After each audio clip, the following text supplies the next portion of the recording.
Brought to you by Claiborne Farm, 100 years doing the usual, unusually well. As promised, final 3 Aqueduct, including that wide open Bay Ridge. There's the rundown. Plus races 5 through 10. Oaklawn Lemon Muffin's back. Last year's Honeybee winner, 4-year-old debut in the 7th in Hot Springs. Field for the 7th, right here. Started late, pick 3. A solid allowance sprint, fillies and mares. 6.5 furlongs. The track is fast. Post parade, let's meet the runners. Starting with the entry at 9 to 5. All class, first of 2 for Linda Rice, just claimed from Safi Joseph. All class, there she is, a 3-time winner. This will be her Aqueduct debut. She's got a lot of speed down from the inside. I'd like to see Eric use that speed switching to Linda's barn. Save us Melania, second of 2 for Linda Rice. This is just kind of like one of those buy one, get one frees. I don't love her, but if you bet the one and she beats you, you're welcome. My girl Jaw, second start off the layoff. Yeah, second start off the layoff. Not particularly fast in any of her starts. Sunday girl, she is quick. Sunday girl does have some speed. We'll see what she does with Katie Davis aboard if she wants to get involved with that early pace.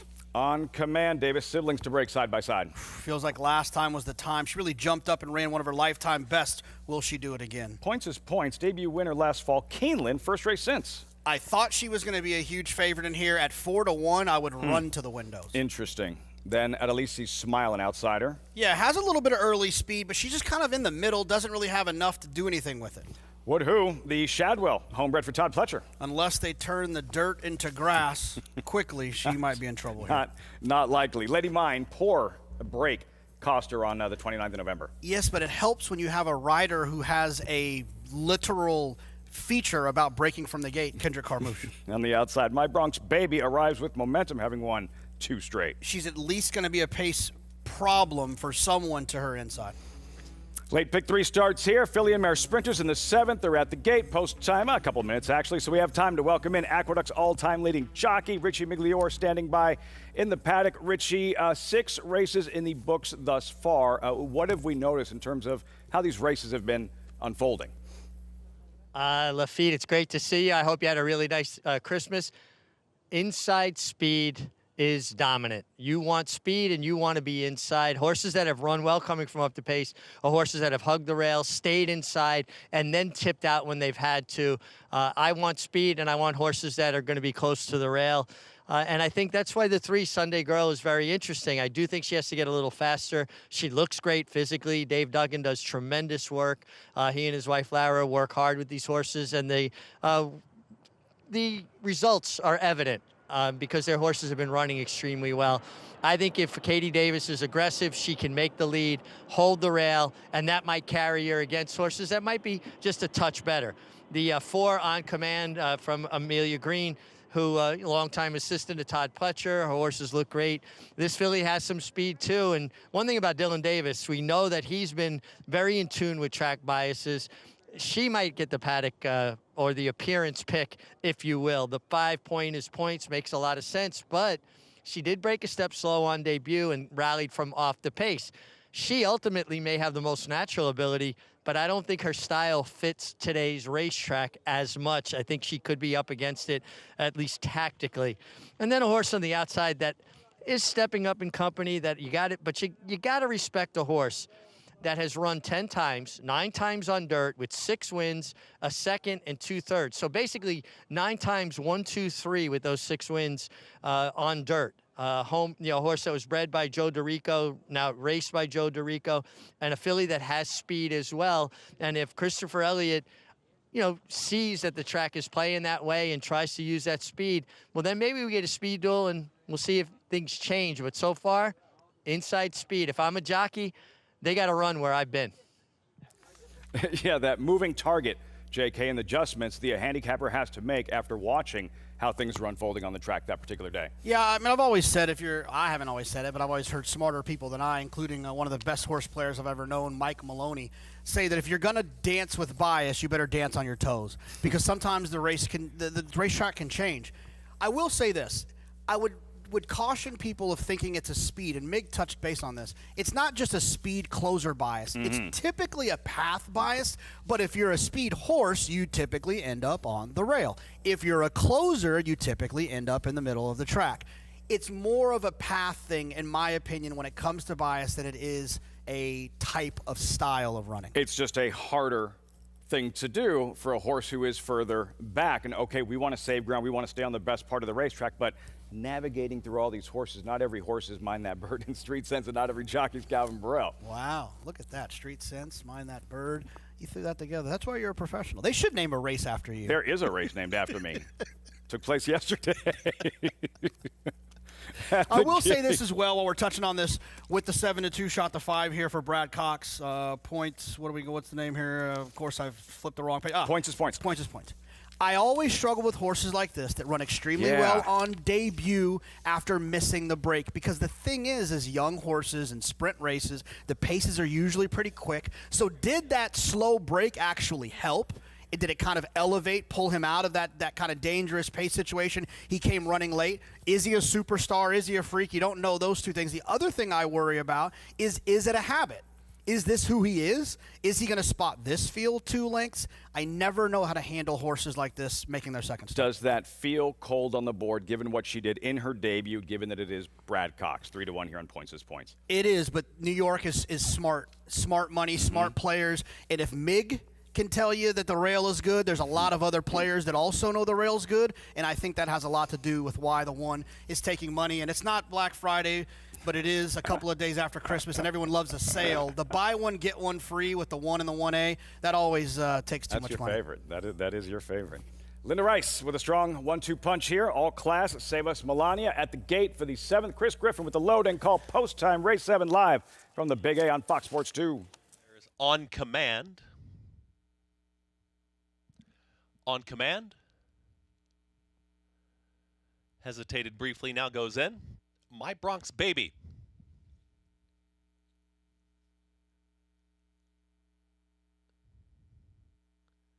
Is it? All set. And they're off.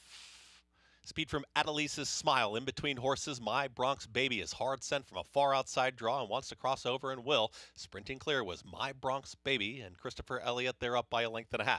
Right there is On Command, is to the outside there in a shared 2nd and 3rd with At the Rail Sunday Girl. That's the leading trio. Adelisa's Smile broke with the leaders, is now back to the 6th position. Just got passed by Lady Mine and also Voodoo out in the center of the racetrack, 21-4. They zipped through that opening quarter. My Bronx Baby at a price takes them into the far turn. Back there mid-pack, here comes a move from Save Us Melania. Has now taken that 5th position, is in pursuit behind Lady Mine. Dropping back quickly was Voodoo. Also, All Classes rallying on from far behind. Points is Points. Adelisa's Smile towards the back markers. And the trailer, My Girl Jow. 44.52 for that pressured tempo. And My Bronx Baby trying to take them all the way. My Bronx Baby out in the center of the racetrack. Sunday Girl is going to hug the rail towards the inside and make a quick move.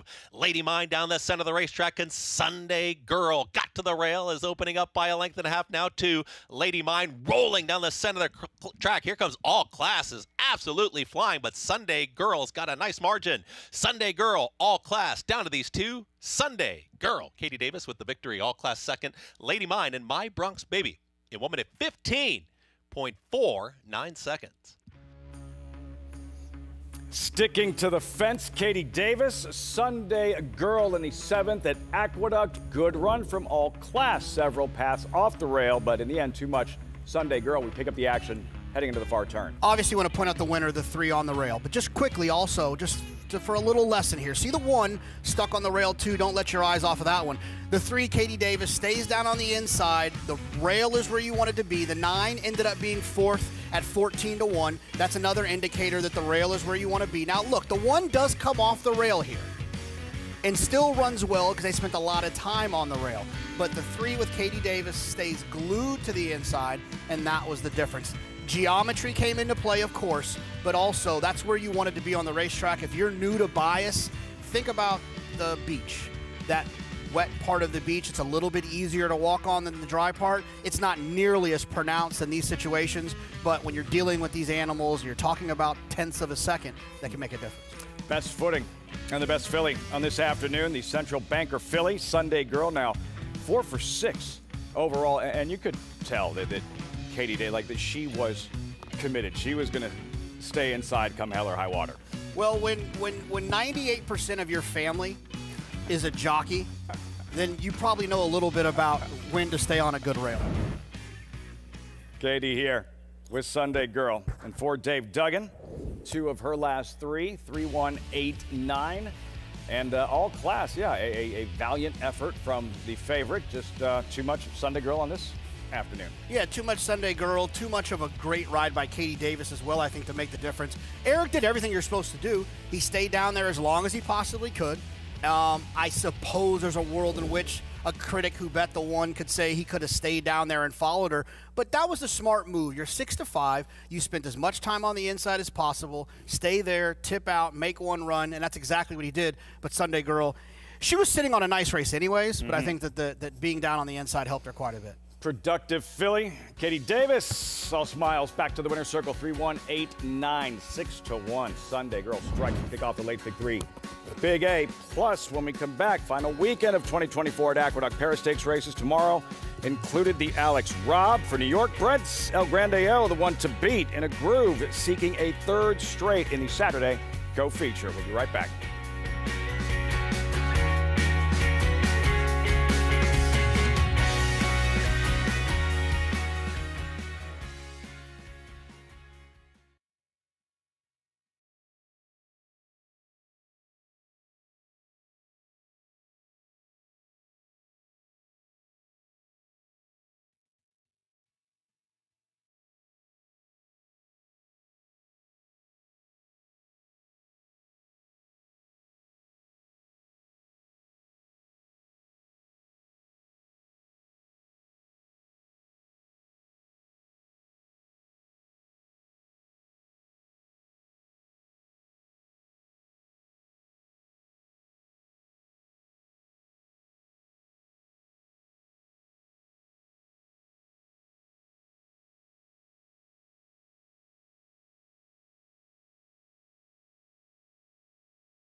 Just getting started.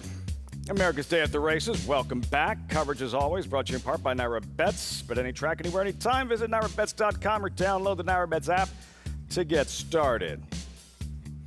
Plus, still haven't signed up. Offer still stands. $200 deposit match. Sign up, use that promo code BONUS200. Earn up to a $200 deposit match after your first deposit. Bet any track, anywhere, anytime. Join now, NairaBets.com, to earn your $200 deposit match. That rail, where you want to be on this Friday afternoon at the Big A. Katie knew it, took advantage.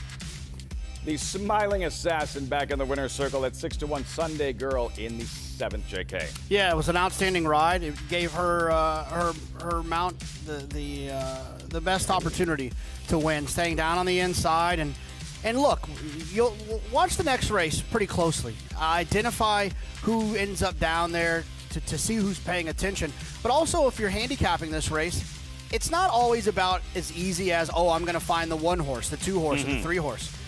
Coming up here, the 11, 4 to 5, with some speed, there's a chance this horse finds the rail too. You have to try to design the race to understand who is going to take advantage of a rail that is where you want to be. And it's part of the art of doing it, but it's the fun part of it. There is nuance to it, and we'll continue to follow in the next couple of races, see how things unfold. 7 down, 2 left. We turn the page. Friday feature is next. The Bay Ridge, deep, competitive at first glance. The handicappers might feel otherwise.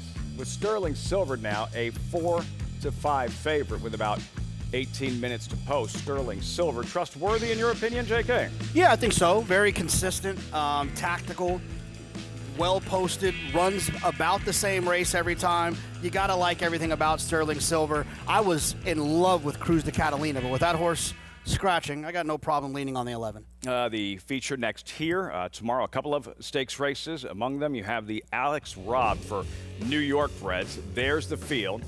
8 strong.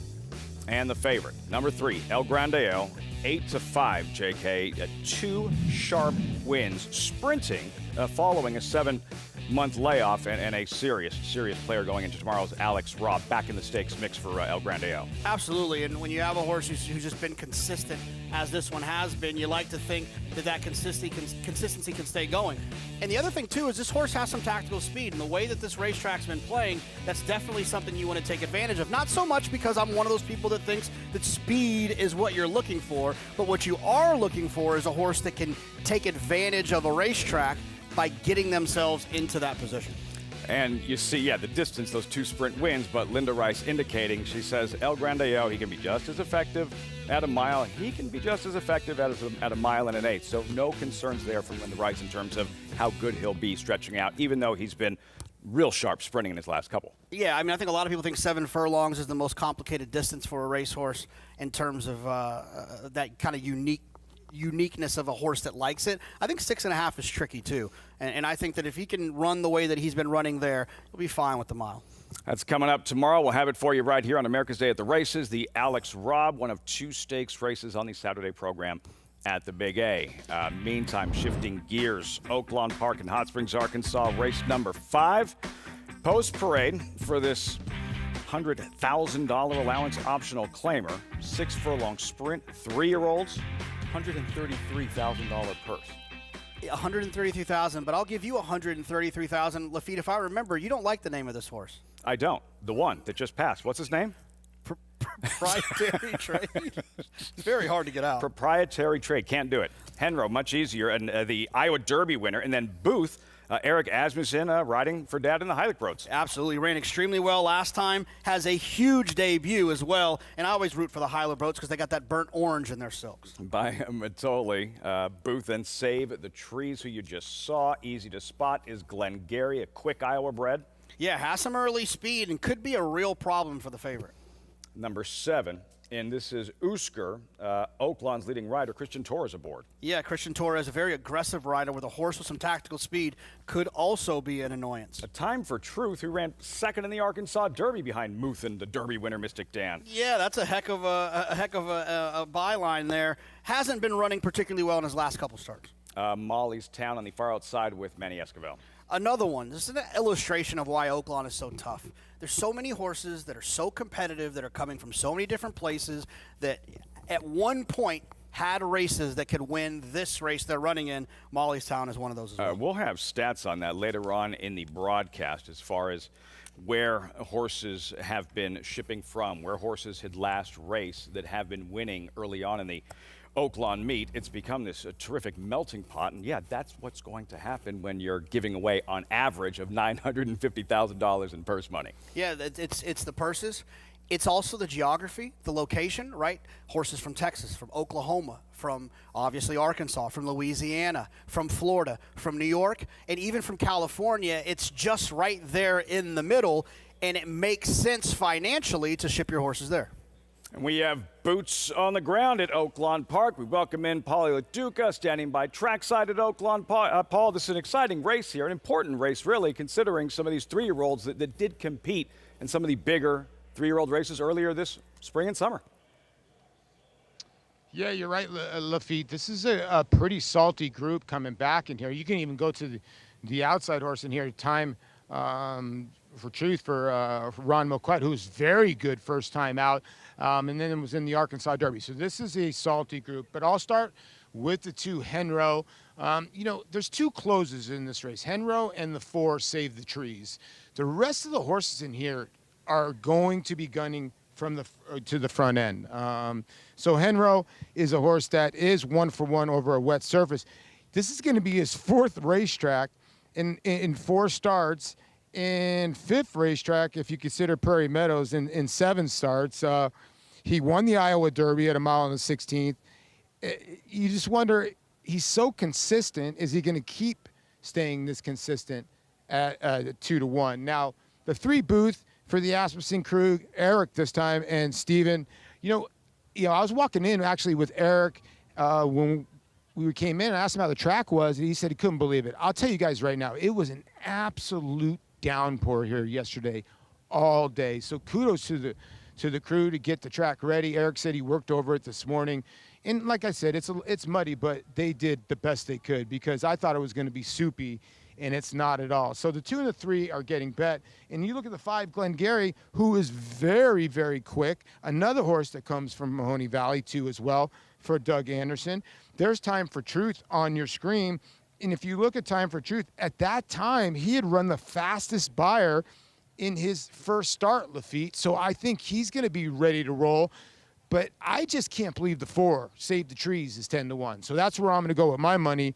The reason why is this horse can stay a little bit more tactical, needs a break from the gate, but might not need to break from the gate considering there's speed in here. But I think we'll stay up close.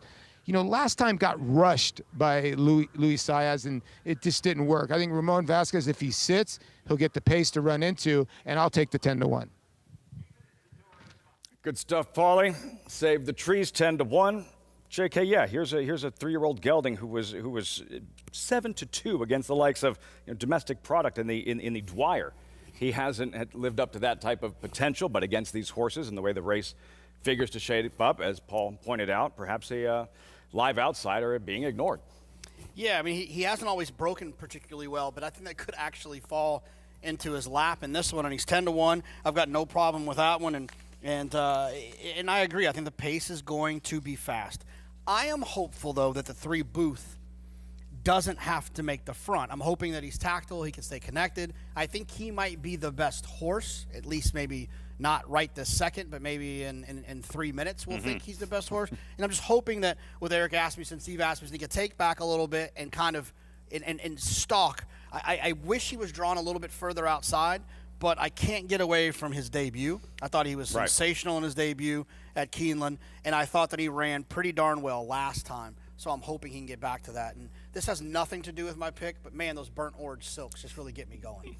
UT and the Heilig Broths, big supporters as well. He is by Matoli, who Asmussen in the Heilig Broths campaign, the champion sprinter a few years back in Breeders' Cup Sprint victor, one of so many terrific top-class sprinters that Steve Asmussen has trained over the years. To Booth's inside will be Henro, as mentioned, the Iowa Derby winner, but this was his last win. The Harrods Creek at Churchill Downs, September 21st, JK, and Henro wide here, but on the attack and gathering momentum. I mean, this is exactly what I think they're hoping happens, right?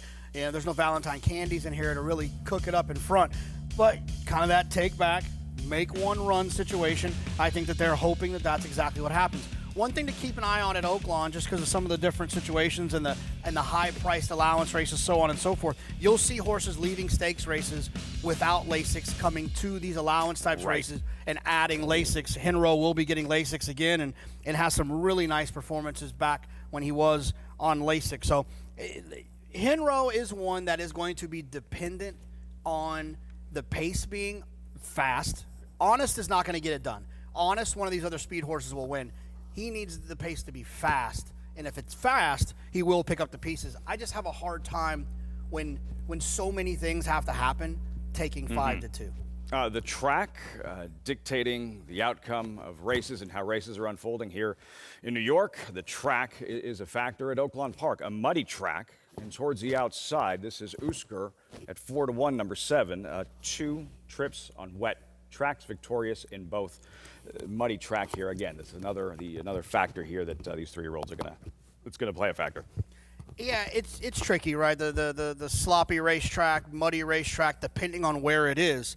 This is Usker. He had a sloppy racetrack win at Oaklawn. It's listed as muddy, so there's a world in which it's a different racetrack. He did have a couple of other performances. He had a sloppy at Churchill Downs, which is obviously a different racetrack.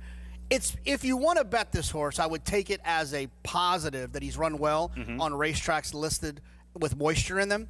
But I wouldn't make it one of those situations where you call up your bank and try to see if you can't take a reverse mortgage out. But you do have two-time Oaklawn champion jockey and current leading rider Christian Torres in the saddle. This is Usker at 9-2. JK going with Booth. Paulie with number 4, Save the Trees at 10-1. Henro, the Iowa Derby winner, favored at 5-2. Post time, race 5, live from Oaklawn on Fox Sports 2. This is Uskar. 2 back. Time for Truth. And then to the outside, Molly's Tad. Here's Molly's Tad walking up to the gate. We're ready to go. And Laroff.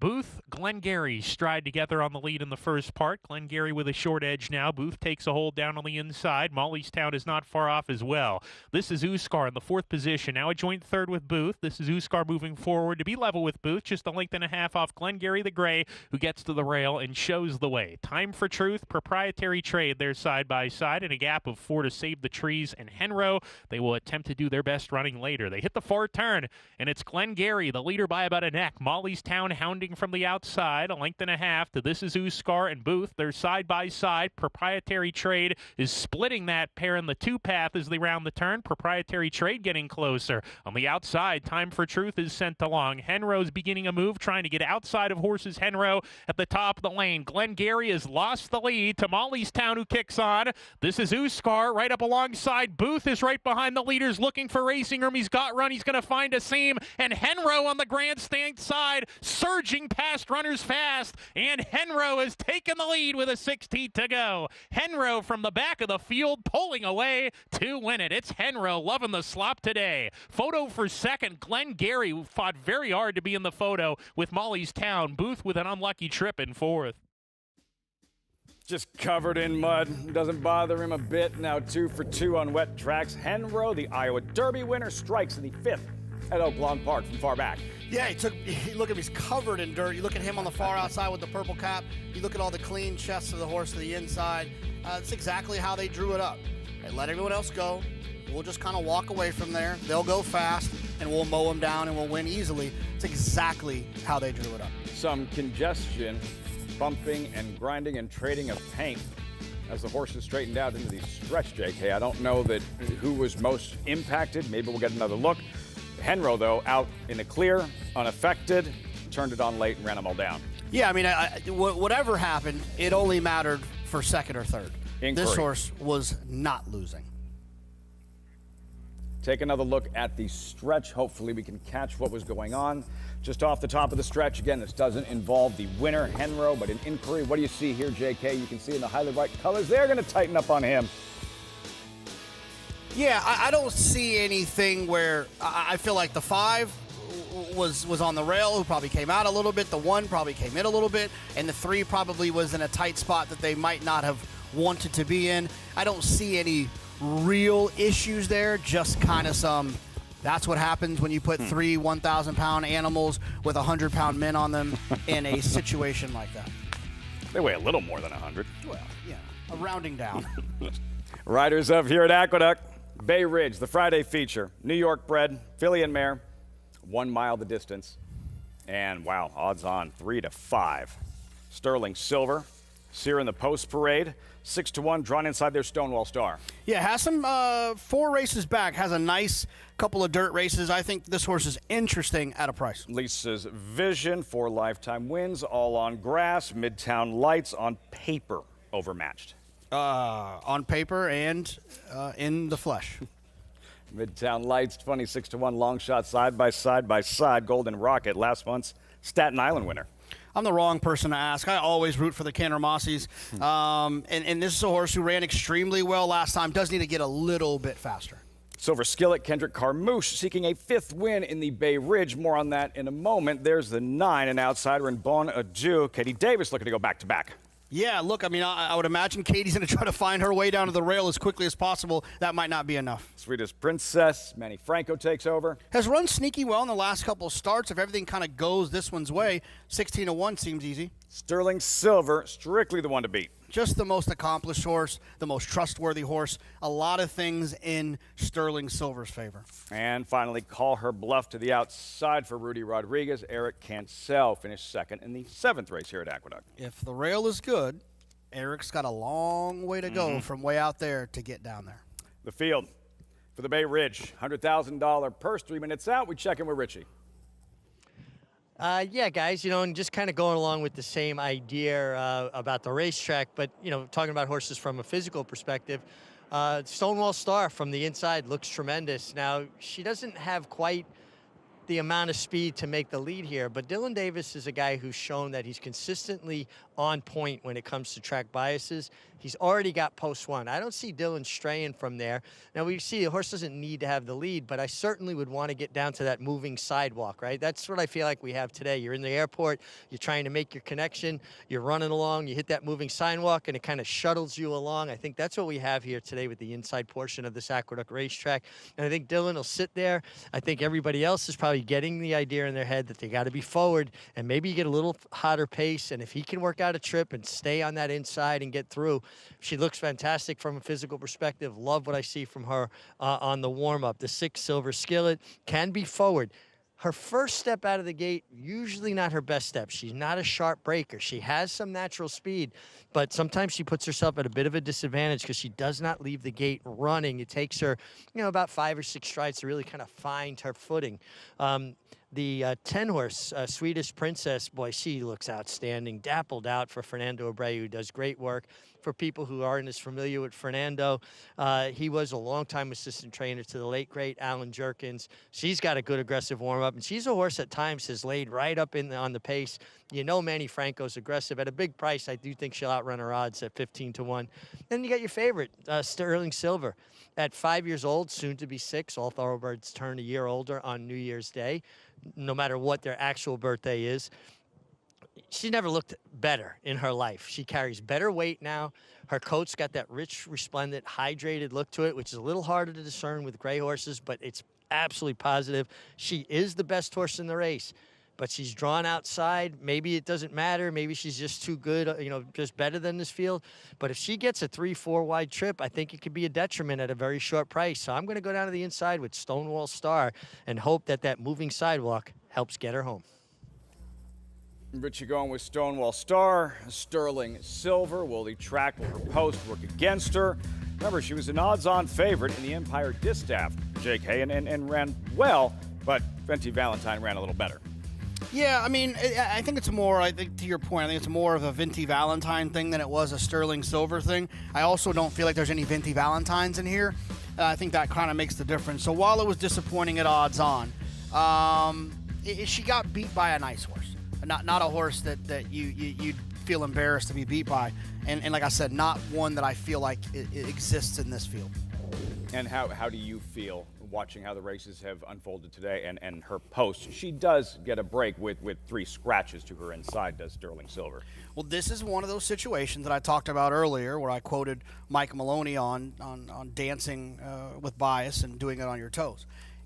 There's everything about you wants to say that the 11 is a poor bet at 3-5 with the rail being like it is. And I would not argue that point with anyone. But you have to really look at the race to say, is it possible that the 11 finds herself down towards the inside? And also, is she good enough to at least overcome it? Who's going to take advantage of the fact? And that's what you have to try to work through. And for me, I picked her on Talking Horses this morning, so I'm assuming my pick when it comes up will be the 11. I don't think she's a smart wager here at 3-4 because she doesn't have a ton of speed in order to kind of clear and get over. It's going to have to be one of those kind of let everyone else run, and then you basically turn your left blinker on and hope that someone lets you in. And that's at 3 to 4. I prefer other situations. Given the track, no such concerns regarding post with Stonewall Star. Richie's top selection, A, he loved the way she looked. She's exiting that grade 3 go for wand, and she never had a chance. Her race was over before it started. Just a poor start on that afternoon. No, I mean, absolutely, and that's a situation where she's down there, though, and that helps. She's there. She's where they're all going to want to be in a patient ride from Dylan Davis, a smart ride from Dylan Davis, which you've seen probably 79 times since opening day at Saratoga from him. She projects to work out a nice trip. She's 5 to 1. Silver Skillet is 7 to 2. I prefer Silver Skillet in here. Tactical speed, I'm hoping can break and find the rail. I picked it 11-6, I think, on Talking Horses. My official pick will be obviously 11. I think the 6 makes a ton of sense. And Kendrick Carmouche seeking a fifth overall win in the Bay Ridge, riding Silver Skillet. Well, what more do you need to know? And I will tell you this, from Kendrick's background, you know, he hasn't always been in the quote-unquote Naira big leagues. He's been banging heads at racetracks where you have to pay attention to stuff like this. Kendrick knows if the rail is good like we think it is, I guarantee that Kendrick knows. Post time for the Bay Ridge, live from Aqueduct. Here's Chris Griffin.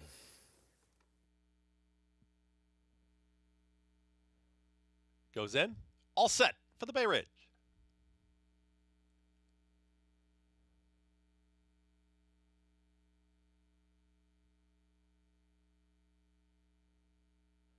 And they're off. In between horses, Golden Rocket flashes early speed, and towards the inside as well as Lisa's Vision is up with the early kick. Stonewall Star was off a step slowly, is now rushing up at the rail, very tightly bunched here on the front end as they are very tightly grouped. Look at that. All of them there come out of the chute together as one group, and they are 6 across the racetrack now. They sort themselves out, and in between horses there comes Bonadieu is in the early mix, and Bonadieu with the nose in front. Stonewall Star did hold that rail position out wider on the far outside. That Sweetest Princess now 3 wide. Silver Skillet is towards the back end, is in behind Sterling Silver, who's tracking in 4th, and there's Lisa's Vision at the rail. Then moving in between horses comes Golden Rocket. Tightly at the rail is Midtown Lights, and the trailer call her bluff. As they move into the far turn, 46 seconds flat for a half-mile time. Stonewall Star is the leader. Stonewall Star held that rail position, and Stonewall Star is up by a length and a half, too. Here comes a run from Lisa's Vision, is back for more towards the inside, is running inside there of Bonadieu, who's back to 3rd. Tipping to the outside, Sterling Silver starts to get going with a wide rally, but meanwhile, hugging the rail, Stonewall Star. Dylan Davis is now sending Stonewall Star, who's up by 5. Here comes Sterling Silver with a late rally down the center of the racetrack. Got the rail. Midtown Lights is making up some ground. From the back, Golden Rocket, Lisa's Vision, Stonewall Star got the jump on them all. Inside the final 16th, it's going to be Stonewall Star to win the Bay Ridge. Holding off, Sterling Silver. Stonewall Star wins it over Sterling Silver. Then came Midtown Lights and Golden Rocket in 1 minute 35 seconds flat. She looked the part, as Richie pointed out. She ran really well, and she was on the right part of the racetrack. Stonewall Star, Dylan Davis, dominates in the Bay Ridge after somewhat of a sluggish start, JK? Yeah, she wasn't quick away from there, but she's never been quick away from there. But Dylan found a way to sneak up the inside, get on that conveyor belt that Richie talked about when you're in the airport. I always feel like I always almost fall when I get on those things just that for a second and a half. That doesn't surprise me in the least. You're challenging my athleticism. Are you surprised that there was room on the rail for Dylan Davis to just, the way he was able to, he broke from the inside, you saw the rest of the field get out in front of him a little bit. It felt as though if other riders wanted to come over, that pathway should not have been there for Dylan to so easily navigate. Yeah, I mean, he got right up in there. And the thing about this result is it's a little bit satisfying to me in terms of us, all this conversation we've had about the inside being good. The 11, in my opinion, I think in most people's opinion, was absolutely the best horse in this race, overcame the poor post and ran 2nd. The 3 at 35 to 1 stayed on the rail, right. Ended up 3rd. The 4 at 13-1, finishing on the rail, gets 4th. It just made sense. It all checks out, and my pick of the 1 in the last has gotten to be a very exciting edition of the last race at Aqueduct. Richie went with the 1 here. Stonewall Star, 9-2. The Bay Ridge winner, Dylan Davis. What a year. For trainer Horacio De Paz, Barry Schwartz's Stonewall Star, sensational in the Bay Ridge. Results, reaction as our coverage continues. 111.34, Stonewall Star gliding under the wire in the Bay Ridge at the Big A.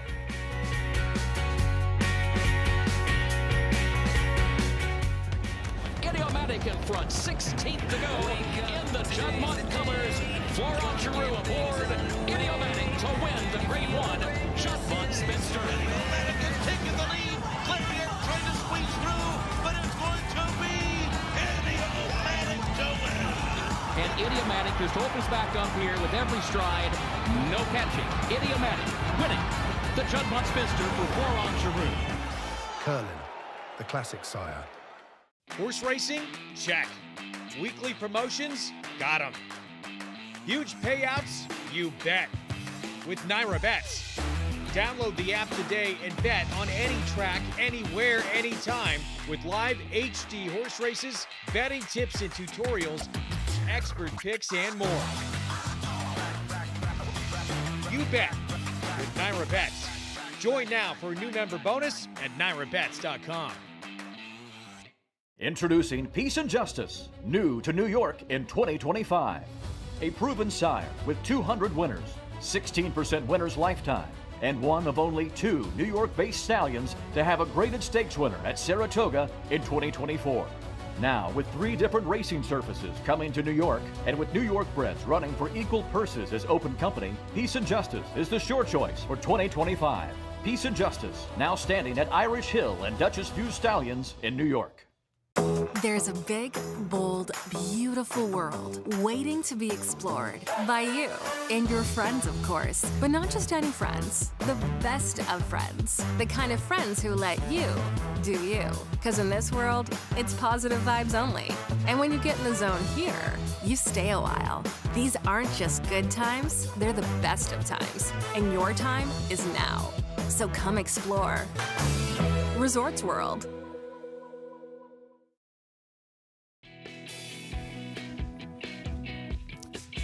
Look at that shot. Gorgeous image. Winter days at Claiborne Farm, as always, covered brought to you in part by Claiborne Farm, 100 years with the usual, unusually well. Gorgeous scenics from Claiborne, where it all starts. And for so many, this is where it all winds up, in the winner's circle, following a stakes victory. And this easy victory by Stonewall Star in the Bay Ridge. Winner's Circle lead-in brought to you by Fasig-Tipton Digital, North America's #1 digital platform for thoroughbreds. Learn more at digital.fasig-tipton.com. 11:40 Stonewall Star. You'll hear from Dylan Davis shortly. Sterling Silver, the odds-on favorite, having to settle for second on this afternoon. 1:11.3 Midtown Lights, as you mentioned, where she was placed on the track and how well she ran today at 35-1. Oh, yeah.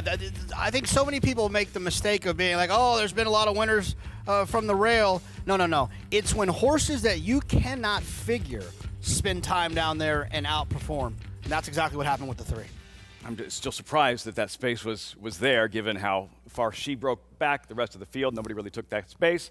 And Dylan Davis took full advantage and standing by with Richie in the winner's circle. Yeah, thanks, Lafitte. And Dylan, Stonewall Star was very sharp. So sharp, she kind of gave you a buck leaving the gate. She did. She was antsy in there. She was ready to break. You know, Horacio told me that we were going to try the no-tail. She's been having trouble. She had difficulties in her last start. She stumbled really bad. So she had the no-tail, but she got antsy in there. She was pushing on the back door, sitting down, and then once we got her adjusted, she wanted to go towards the front doors, and that was our delay. That was me in there, and then once she settled again, the doors opened up. She had a little attitude. She come out there, and then the second jump, she gave a double barrel to her back at the gates there, and then she just got her going on her way. She broke okay, and just wanted to break the best I could. The rail's been really good today and very speed favoring, so I was just trying to get as forward as I could with that bad break I had. It wasn't the best break. Just kept getting position across that chute, and I found myself on the lead, and she really took it to him. She really got good rhythm there, and I knew she was tough to beat when I got to the turn. Were you surprised at all that nobody took the rail away from you when, it took you a little while to get that position? Of course, yeah. It was, I guess that's the jockey's job, to the guys in the room, to figure that out. But I figured that out pretty quickly. A couple races in, that rail was really golden today, and I like that I had the one post, so I was able to just keep getting there. I just wanted to get into the race as best I could from that bad break and get forward as much, and I just kept finding more and better position and not using my horse as much as that I needed to, and that was on the rail and on the lead, and best place you need to be at. Well, terrific heads-up ride there. Now, you're going to be leaving us. This is your last weekend before you head down to South Florida. But a trip down there yesterday, kind of letting guys know you're going to be a force to be reckoned with. Won the stake yesterday for Christophe. Yes, Rich. I was playing with it with that Naira break we had here, the holiday for Christmas. Get a little bit of feeler, bring my tack down there, ride a few races, and then I was able to win a stake race there yesterday for Christophe. Got a lot of guys behind me helping me, and just showing my face out there, and then we're going to go full force there January. Well, great job there. Great job here. Now, do you know where Bay Ridge is? It's Bay Ridge, Brooklyn. Ask your agent. Yeah, that's exactly where I grew up. Okay, just testing here. He goes, his agent actually grew up in the same house as me, guys. Great stuff, Richie and Dylan Davis. A win in the Bay Ridge. And surprised that door wasn't slammed in his face when he tried to go up inside with all other riders for the most part, knowing how good the inside part of the racetrack has been. And for Davis overall, just 2024, I can't think of one jockey whose career has changed more, the trajectory that his career is on now based on his success this year. Yeah, like Flavian was one of the best riders in the country, and a lot of people knew it.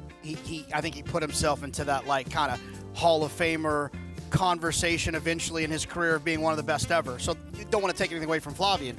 But what Dylan did for his career, I believe, was career changing. I think he was a guy that people didn't mind having on their horses. I think he now became a guy that people want on their horses.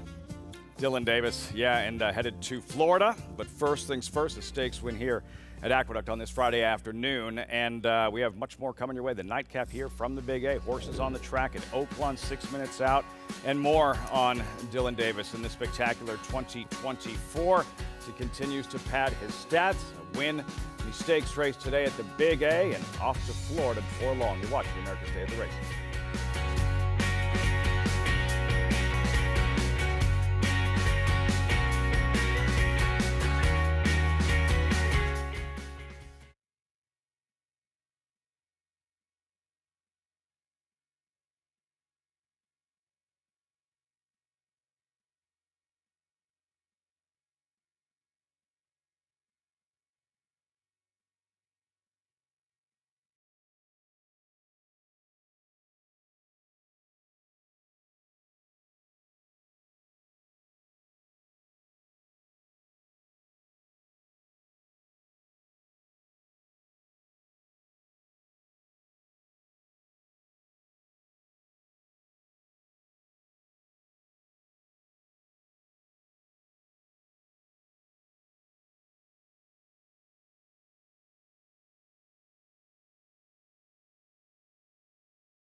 Welcome back.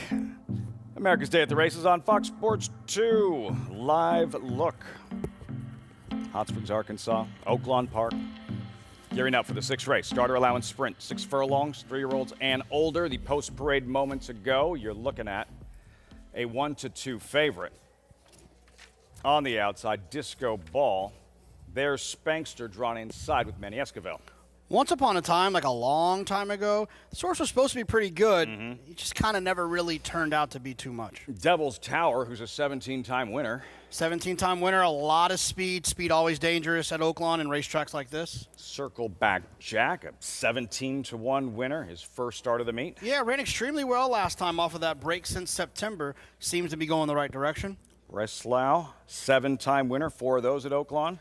You know, like a horse that likes Oaklawn, they keep liking Oaklawn. 7 is out. Then the heavy favorite, Disco Ball, 3-5, with Sammy Camacho aboard. Yeah, I mean, this horse is a huge standout, but he's had things his own way for a majority of his last 3 or 4 starts. And while he's supposed to absolutely gallop here, it just feels fishy to me. That I just feel like he's going to get some pressure. I feel like someone's going to be annoying to him and is going to be problematic. Not going to just let him gallop around there. Paulie, do you share those same concerns with Disco Ball? Yeah, because I think the other best horse in this race is the 2, and that horse possesses a lot of speed. Now, the 2 has won from off the pace before. Is the 9 just going to outquick him with Disco Ball here? I mean, when a horse wins that many in a row, I agree with Jonathan.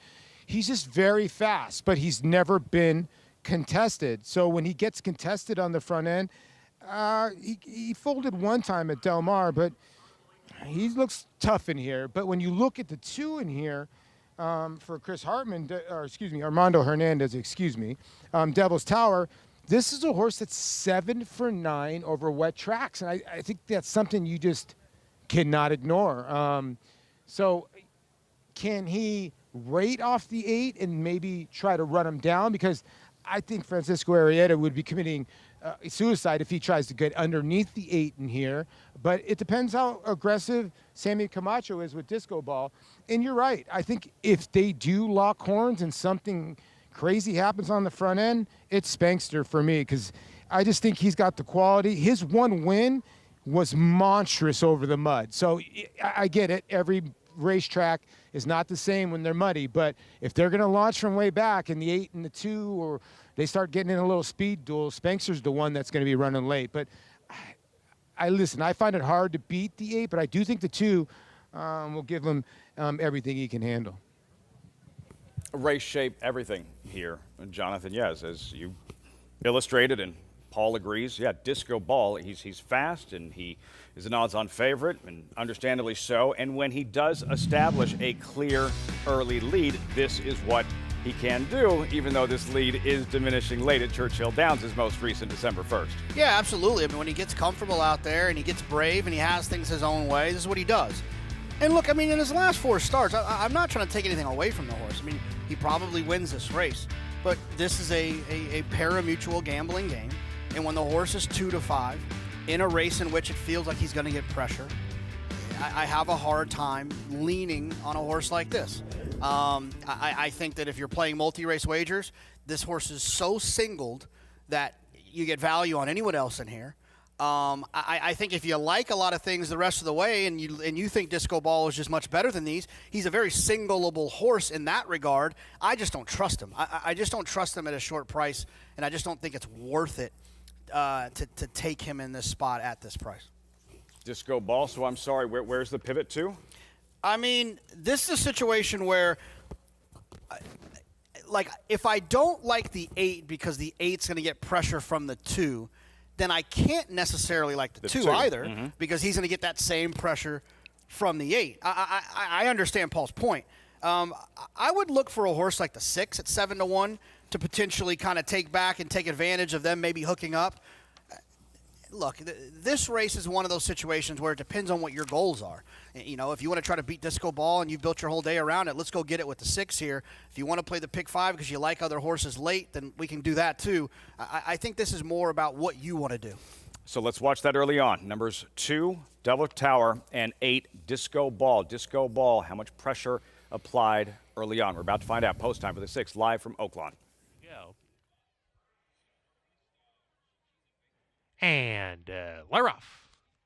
Devil's Tower wins the break. Disco Ball right up alongside, though, at once, and Disco Ball is a short lead on Devil's Tower. Spankster back in the 3rd position with Breslau. Circleback Jack splits that pair 2.5 lengths behind the front running Disco Ball, who's just naturally quickest here and strides 2 ahead. Devil's Tower off the rail in chase mode 2nd, and then that line of 3. Breslau, Circleback Jack, and Spankster to the inside, 3 lengths off the lead as they approach the far turn run. Absolutely no excuses for Disco Ball and Sammy Camacho Jr. Clear a length and a half.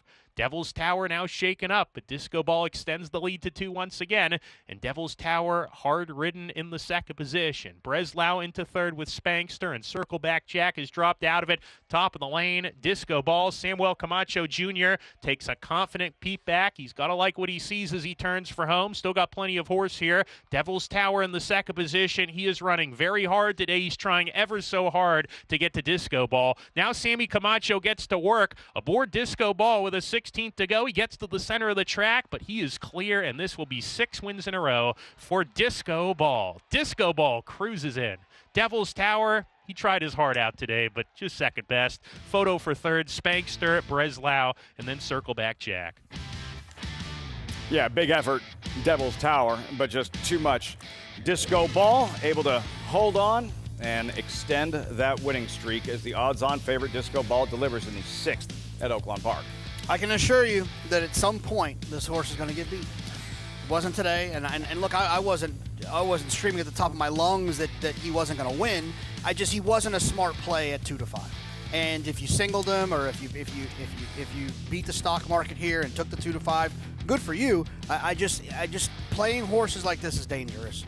They don't always win, and he's going to find himself in a spot where he's going to find someone who can look him in the eyes early, and he's going to be in trouble. It was Devil's Tower who outbroke him, but no issues whatsoever for Disco Ball to eventually take over the lead. In command throughout, turns back a challenge from Devil's Tower. 6 straight wins, Disco Ball. Oaklawn, meantime, 9th and final Aqueduct, riders up, and the now 7-5 favorite, breaking from exactly where you want to be on the inside, Akin Mousserie. With Dylan Davis looking to sweep the late double, including the stakes race. Yeah, I mean, you heard Dylan say it in the post-race interview with the MIG that he knows the rail's good. And this one doesn't have a ton of early speed. But I'm very interested to see what Dylan does here, because this horse is for sure the best horse on paper. And he's going to take back and make one run. But Dylan, I believe, is going to ride confidently from the rail. He's going to break away from there. I think he'll just stay there. Let all those horses in front of him go. Take as much of that conveyor belt trip as he possibly can, and then jump off of it at the right time and go rolling by all of them in those famous Big Brown silks. IEAH, Big Brown, Kip DeVille, Akin Mousserie. 6-5, Dylan Davis, followed by Hot Spun, the first-time starter, cold on the board at 17-1. Yeah, cold on the board for connections that don't have a lot of stats to lean on. 2-year-olds here, sprinting 7/8 of a mile. Then number 3, Bobby Bob, second in his debut. Bobby Bob, heard he beat someone in fantasy football the other day, Lafitte, not trying to upset anybody. You guys were a 40-point dog and somehow beat me, and I'm still very bitter in case you can't tell. Number 4, Bernie Goes Boom, 4-race maiden. Yeah, he ran well last time for maiden 30 in a race where he was declared a non-starter after getting kind of held at the gate. Ran well to run second.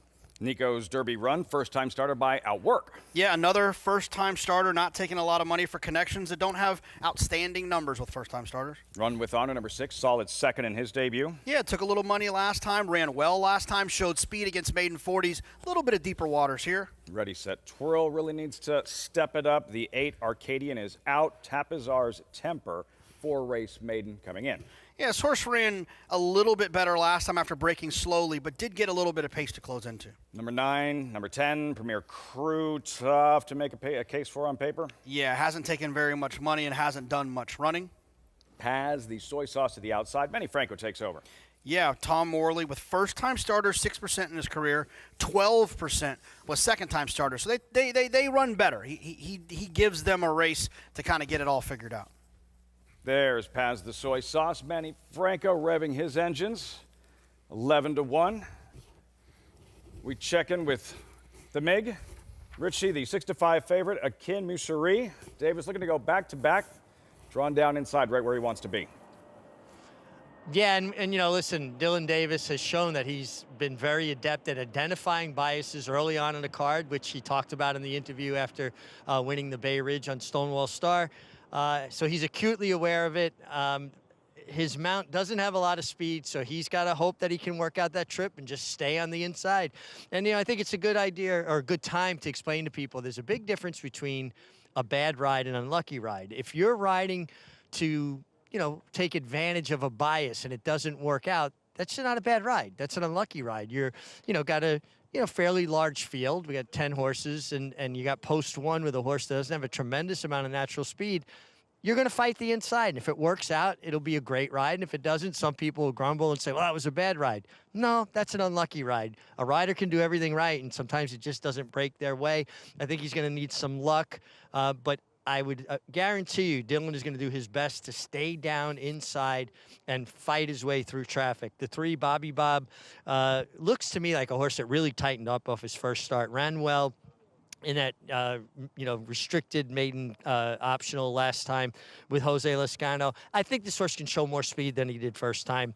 He was great at the gate. He brushed the gate leaving there. He also looks like a horse that's really come together from a physical standpoint, a lot tighter, a lot fitter. And that brings me to the 6, Run With Honor, who did run for maiden 40 against Statebreds. This is open company. I think this horse makes the lead, though. This horse was very quick on debut, had good gate speed, left the gate running. Sometimes a horse shows speed, but their first few steps aren't real fast. They don't have gate speed. This horse had gate speed. And I'm just taking a little bit of a shot that Louis Rivera Jr.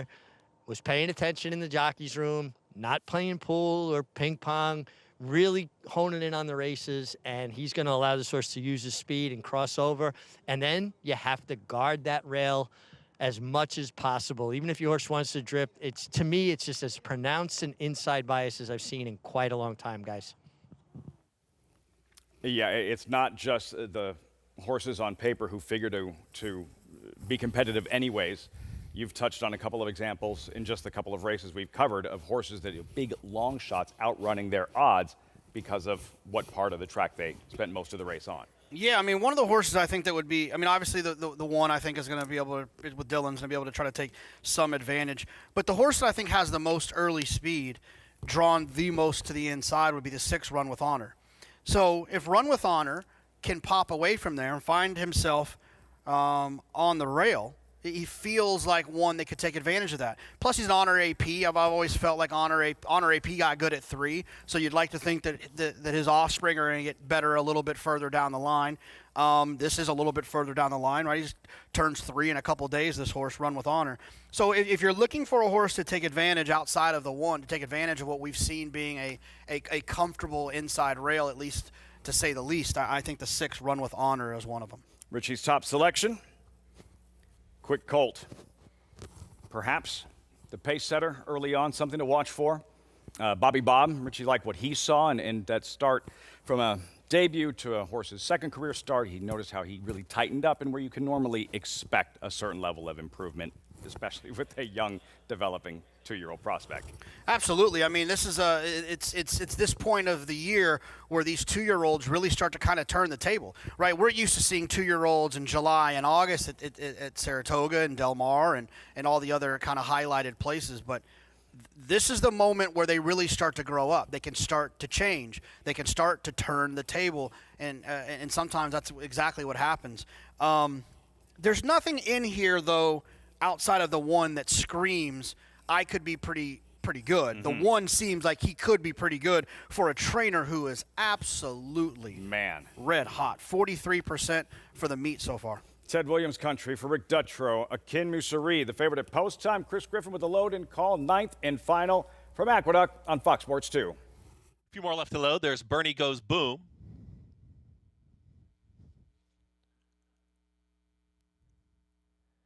Nico's Derby Run. Premier Crew. Paz the Soy Sauce.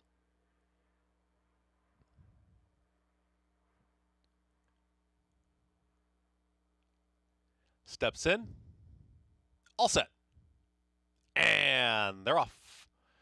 Very awkward beginning there for Nico's Derby Run. It's going to be the early trailer.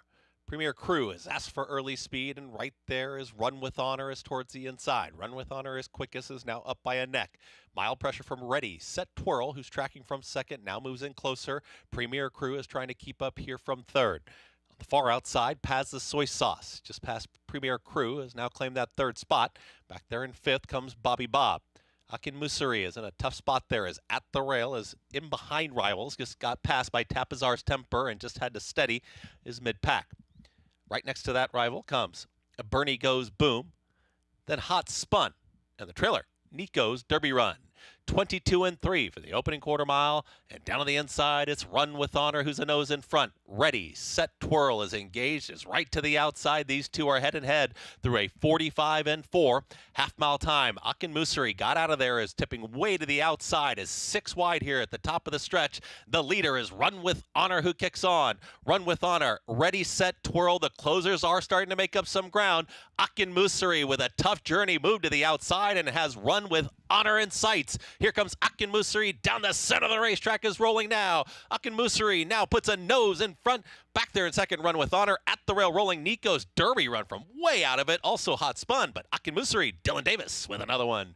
Photo there, it was tight between Hot Spun. Right there with Nico's Derby Run. Fading to finish fourth, it was Run With Honor. It 1 minute 25 seconds flat. Against the grain, Akin Musari launching from well off the pace. 4 wide, 5 wide, top of the stretch, accelerating in deep stretch and putting this field away to graduate in his 6th career start. For the uninitiated, please don't make the mistake that this horse was 6 wide. He was at the end of the race, but Dylan stayed down there as long as he could on the best horse to ride that conveyor belt that Richie talked about. Just stay on it, save as much energy as possible so that when you do get to the deeper part of the racetrack, you're going to have a lot more left for the best horse in the race. He won for absolute fun. I know it only looked like it was 2 lengths, but he was never losing this race. You didn't feel like he was in deep water at any point? I mean, look, if you're around this game long enough, you see the best horse get beat all the time with weird trips where they get shuffled back. He looked for 3 jumps. He looked in trouble where he had to take back out of a spot and a horse ran up inside of him, and it looked like for a second that horse was going much better. And 3 jumps later, he was 3 or 4 wide in the clear and moving, and you knew that he was going to just a matter of time by how much he won by. He was just too good for this group, and he had a rider who knew where he needed to spend as much time as he possibly could, because he told us 15 minutes ago in an interview, and it's exactly what he did. Dylan Davis, the late double, wins the Bay Ridge, takes down the 9th in final. Akin Musari, Rick Touchrow, incredible. Continues to pad his stats. Akin Musari, the favorite, delivers 1, 2, 5, 6. We'll wrap it all up, 9 up and 9 down from Aqueduct. We'll be right back.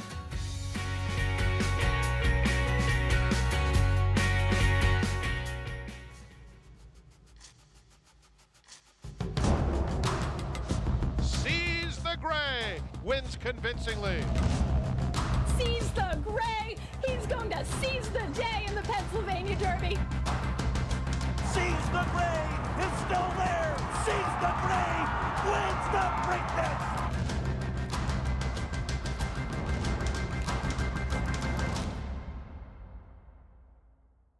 Enhance your handicapping with AI Fast Facts, exclusively on Naira Bets. Open your Naira Bets app, click View Runner Details, and a stat-driven fact will appear for all U.S. thoroughbred racehorses. Download the Naira Bets app to start using Fast Facts today. RaceLens is the most in-depth product in horse racing, with unique features found nowhere else. True odds, predictive analysis, and pace projection. RaceLens. It will change the way you follow horse racing and take your game to the next level. Number 1 is Mo Donegal by Uncle Mo. And they're off in the Remsen. As they come on for the finish, and it's going to be tight here in the Remsen. Mo Donegal. Mo Donegal bearing down on the outside. It's Mo Donegal and early voting, and it is Mo Donegal to win the Wood Memorial. And it will be Mo Donegal to win the Test of the Champion, the Belmont Stakes.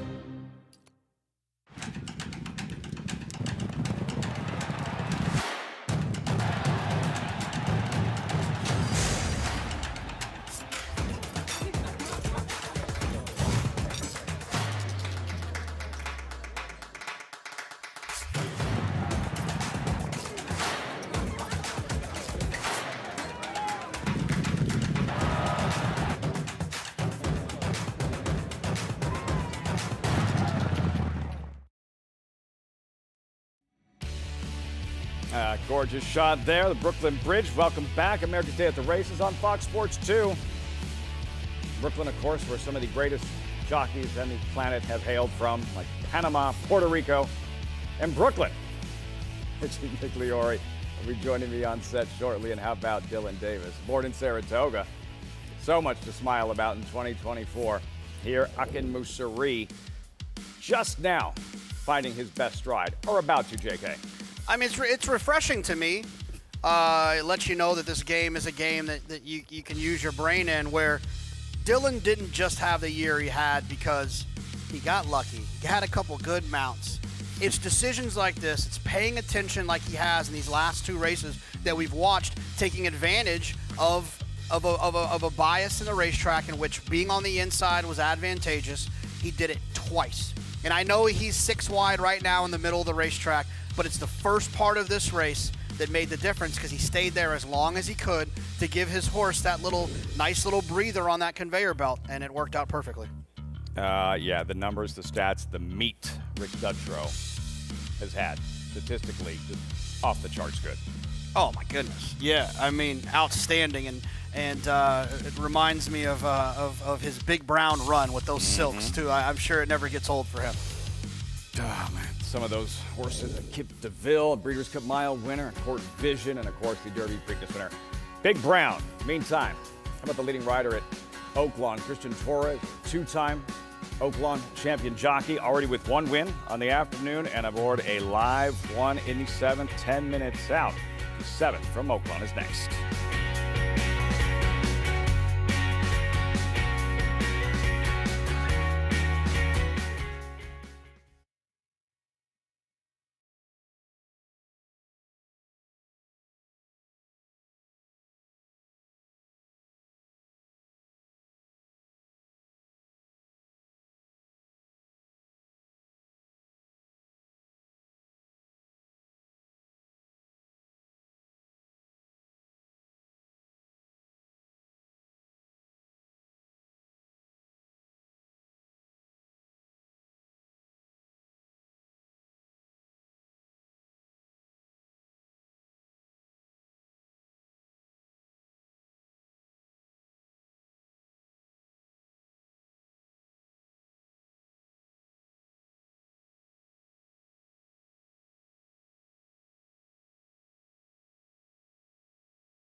You're watching America's Day at the Races on Fox Sports 2. Welcome back.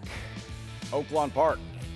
7 minutes out to the 7th race in their Friday program. Muddy track all afternoon. Downpour yesterday, as Paul alluded to. We'll check in with Paula Duca momentarily. Starter allowing sprint older horses. $45,000 purse, and we'll start with Ram as soon as they make the turn, who is the 5-2 current favorite, 12-1 on the morning line. A one-time Preakness runner was Ram. One time he was Dwayne Lucas's ploy to get a free Ram truck trying to get this horse in the Derby. He is the favorite. Then number 2, Spycraft. Synthetic, turf, now back to dirt. I don't quite trust him at a short price. Warp Ride out, 12-1. There's Blowtorch for John Ortiz. Yeah, it doesn't have a lot of early speed. That's a little bit of a concern for me on this racetrack. Born Flawless would be a surprise. Yeah, it'd be a surprise, but he does have some tactical speed. He could make some noise underneath. Big Swede, who's an 8-length winner in his last start at Prairie Meadows in September. Yeah, this horse ran extremely well in a starter optional last time, got a very fast number. He might just be that good now. No buzz on him. Cold on the board, though. Then number 7, Ian Glass. Yeah, a horse that ran well last time and got the win, but it was a race that I don't necessarily trust. I'm wide awake. Leading rider, Christian Torres. Another one who has a couple of races back, has a really fast race, but seems to be going the wrong direction. El Diablo Rojo, Red Devil, JK, in case you were wondering. Hey, I'm from Texas. I got a little bit in me. The ride of a lifetime in Francisco Arrieta, contender drawn towards the outside. Yeah, ton of speed. I love the draw for this horse. This is who I like here at 7-2. Palace Kitten, first or second in 18 of 53 lifetime. Well, that's convenient, but it's much deeper waters. Much. That's the field. Ram, the favorite, 5-2. Paulie, all right, so he doesn't have to run at the Preakness level to win this one, but Ram, handicappers zeroing in on him. 5-2 the favorite, 5 minutes out. What do you think? Yeah, horse is getting played big time. So are the 2 inside horses. You know, Ram's getting played here for Norm Cassie. And listen, Norm alluded to me earlier that he didn't think he got his horses down here early enough, where it seems like his father, Mark's horses have been firing. Now, Ram is taking a ton of money with Ricardo Santana.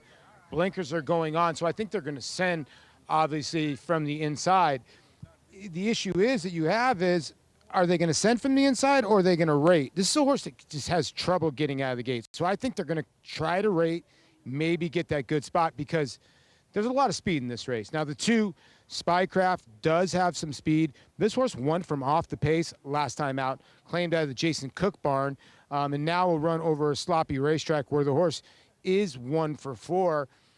Again, I don't know if you want to take 7-2 on that type of horse. There's so many different horses that you can go to in here that make a lot of sense. You know, I understand where JK's going with the 11, a ride of a lifetime. You know, Jonas Gibson, this horse is like a bullet out of the gate. I mean, a ridiculously bullet. He's very, very fast. And, you know, if he can control things from the outside or at least survey things, I think the good thing about it, the 12 is a horse that doesn't have a ton of speed, or the 9. So he could be isolated out there. I just thought that he was the type of horse that could be in a very good spot with the 11 horse. I landed on the 9, El Diablo Rojo. I had him last time out, and he launched from way out of it. I don't know if he can launch from that far out of it, but I think he gets a favorable trip in here. As you see, the 7, Ian Glass, another horse that will infuse more speed. But I'm kind of with JK. I thought they had to catch the 11 to win this race. But if there's a speed duel, I'm going to go for the 9 again in here, El Diablo Rojo. 13-1 winner in his most recent. If you like him, 6-1. Yeah, you touched on the ride of a lifetime on paper. Is he the quickest of the quick, the ride of a lifetime? No. He's drawn the best. I think the 8, I'm Wide Awake, has some significant speed that could be problematic. I mean, Ian Glass isn't the slowest horse I've ever seen early. Born Flawless can run a little bit early. I think that he's got the best situation because he's drawn outside, so he can kind of see what everyone does inside of him. But no, probably not the sealed stamp of approval fastest horse on the race. Why do you think Ram is and it's a competitive race. He's not a heavy. He's a tepid choice at 3-1. But why do you think he is the lukewarm choice right now? I guess because he ran well at this level last time. His figure's not a standout number. But I also think that if you look, you're going to see him at 3-1, a horse at 7-2 to his outside in the 2, and then the 11 at 3-1. So I think he's just very lukewarm. I wouldn't be shocked if the 2 or the 11 went off favored in this spot, and in fact, it's already switched. He's now 7-2. There's another weird theory that I have. I don't think it was the huge thing, but I've always felt like horses that are on the Derby trail for the rest of their lives are overbet because people recognize their names. Right. You know how long it's been now since a Kentucky Derby winner has won a race? Oh. Let me see if I can find the last one. Was it? Jeez, don't tell me the last one was. That's too long. It couldn't be.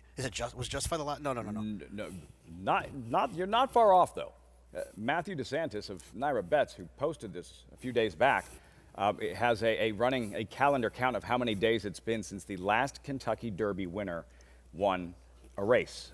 It's over 1,000 days. Mystic Dan ran last in yesterday's Malibu. You have to go back to Mandaloun and his win in, I believe, the Louisiana Stakes. I think that's the last time a Derby winner won a race. The 2021 Kentucky Derby winner by disqualification. Yeah, how about that? I think I'm curious if the last one is so that would actually probably crossed justify, the wire would because be before Mandaloun, the COVID makes it funky. Right? With Authentic. He won the Breeders' Cup Classic. Okay, so in a regular calendar year, in Country House wins by disqualification. He never won again. Yep. So in a regular calendar year, when all of these major races were happening during the part of the year they're supposed to, and that actually won the Kentucky Derby while crossing the wire in first and then won another race, that would be justified. And it's funny, there's one, Always Dreaming did not, and I'm double-checking about Nyquist. I don't know if Nyquist won again after that. And if it wasn't him, then it was American Pharoah. There has been a run, the struggles for Derby winners. Nyquist did not win after the Derby. Wow. So it was American Pharoah, Justify were the last two that actually crossed the wire first. Mandaloun is the one off the goalpost because he was DQ'd. And DQ'd not won like another Grade 1 race. Just won another race. That's insane. That's crazy. That's insane. Mystic Dan will get one next year. What went? Yeah, he was. I guess I know Brian Hernandez had referenced the distance of the race that he was having to chase to keep up in the 7 furlong Malibu yesterday, but much more expected from the Derby winner yesterday. I felt like the Malibu yesterday for Mystic Dan was a bridge to a race in South Florida or a race in the desert, because they needed to get him going again before one of those three efforts. So he doesn't have to win, but I think you want to see a little bit more than you did. Certainly want to see more than we did. But I'm sure Kenny will go back to the drawing board and figure out what was going on there. And luckily, you got Brian, who knows the horse well, who can come back and give some outstanding feedback, and we'll find out where he ends up coming next. Maybe the closest a recent Derby winner to winning a Rich Strike, who won the Derby at $1 billion to 1, was second in the Lucas Classic. I'm told by esteemed producer Bobby Klatt, who booted me along with you out of the fantasy playoffs. Just take two of us. That was Paul Aduca all over it. Well done. Paul, who's been locked in as always at Oaklawn Park. And now this competitive 7th race where they have reached the gate. And filing in, Matt Dinnerman with the load and call. Post-time race 7 from Oaklawn live on Fox Sports 2. Diablo Rojo. Big Swede coming up. Two back, the ride of a lifetime in Palace Kitten. The ride of a lifetime goes in. Palace Kitten to the outside post.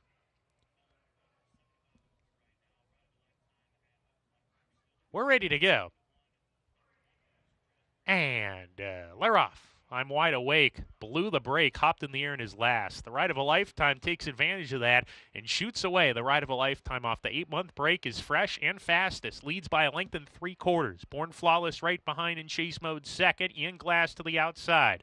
Gap of 2 to Big Swede. I'm Wide Awake after the bad beginning, takes the 5th position with about a half mile to go. He's still about 5 lengths off the lead. Then El Diablo Rojo rammed to the inside of him. Spycraft, Blowtorch, they run as a pair, and Palace Kitten has been outspoken sprinted as they round the far turn. The ride of a lifetime, cruising on a 2-length edge. He's gotten everything his own way. Ian Glass taking second. Born Flawless on the inside, sent along and losing ground. I'm Wide Awake. He's being pumped upon to get going and joins Ian Glass at joint second. El Diablo Rojo is next in the field. He's being asked to produce a bid 5 behind. At the top of the lane, the ride of a lifetime going strong. The ride of a lifetime with about a furlong to go has increased the leading margin to 5, and he is long gone. The ride of a lifetime all alone on the lead. El Diablo Rojo charging into the second position. The ride of a lifetime, though, he is still well ahead, and the ride of a lifetime will score the ride of a lifetime by 2.5 lengths. El Diablo Rojo was second, Born Flawless third, Ram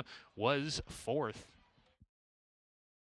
Staten Flurries, the ride of the lifetime.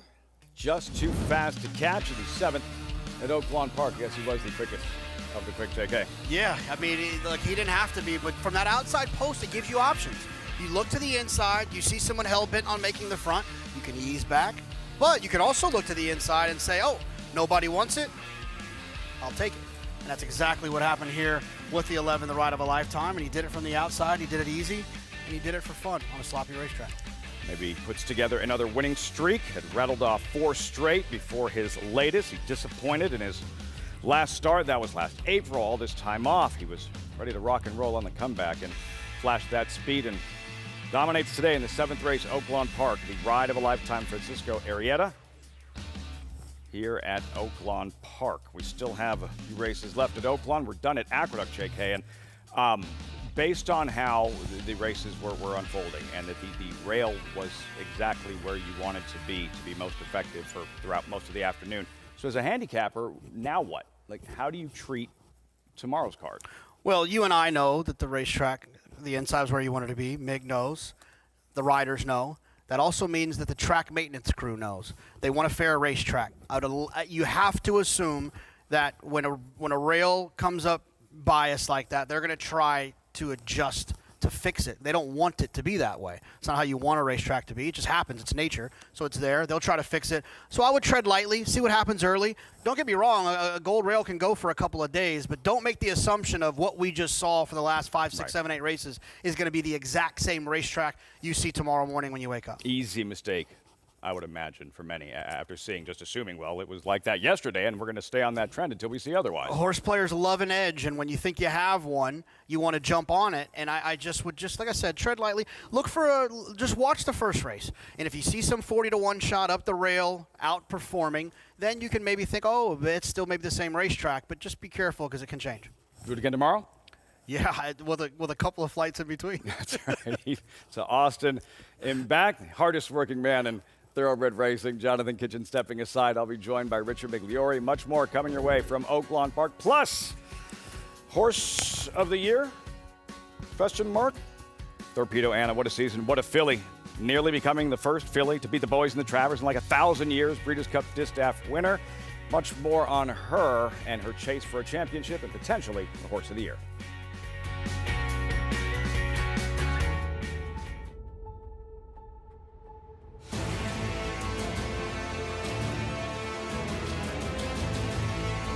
They come on for the finish in the Pilgrim Stakes. Annapolis by a head. It is Annapolis in front. It is Annapolis to win the Coolmore Turf Mile.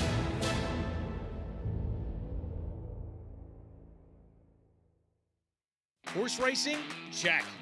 Weekly promotions? Got 'em. Huge payouts? You bet. With Naira Bets. Download the app today and bet on any track, anywhere, anytime with live HD horse races, betting tips and tutorials, expert picks, and more. You bet with Naira Bets. Join now for a new member bonus at NairaBets.com. The only colt ever to win 3 one-mile Grade 1s on dirt. Ran the fastest buyer of the year. That's him, 6 wide, streaking clear. Here comes Cody's 2 more Grade 1s at 7/8. Here's his forego, also running a 112 bite. That's 5 Grade 1s all told. No other son of Sire of Sires Curlin has so many. They say, be careful what you wish for. We agree.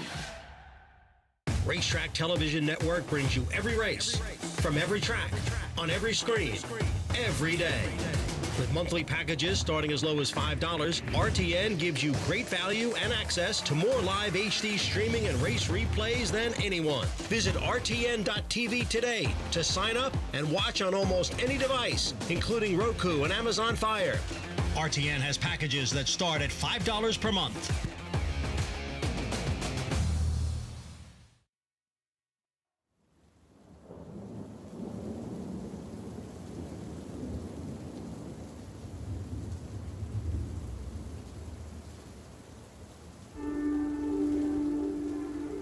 Spendthrift Farm, a name synonymous with greatness through much of the 1900s, suddenly found itself in a new millennium and weathering a storm. Yet, within these old walls, a legacy awaited its rebirth. In 2004, a new chapter began. A visionary with a passion for horses and a respect for history saw this farm's potential. As the first rays of morning light touched these hallowed pastures, the stroke of a pen breathed life back into Spendthrift.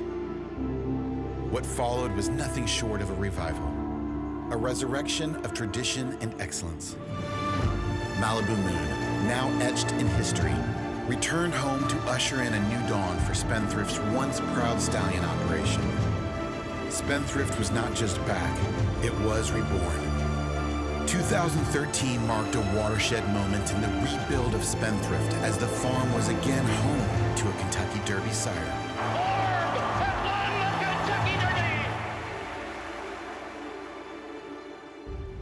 A rewarding first decade in Spendthrift's new story. But there was more work to be done.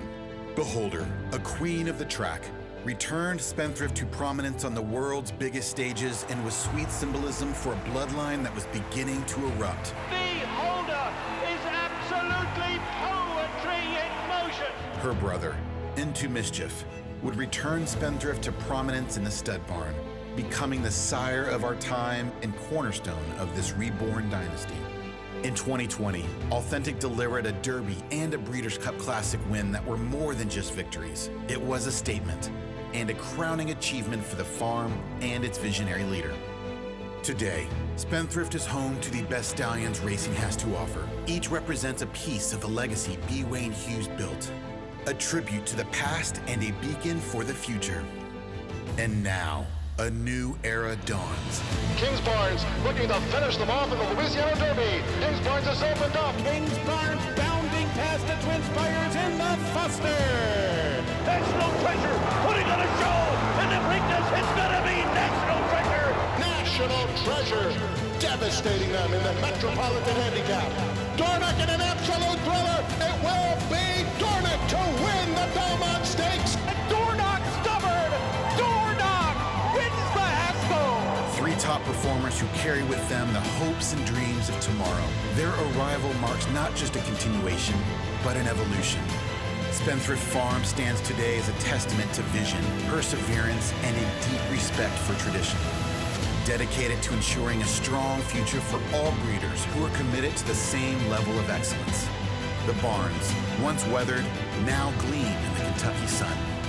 The paddocks, alive with the energy of the world's finest thoroughbreds, tell the story of a farm that has been and always will be a place where champions are made and legends call home.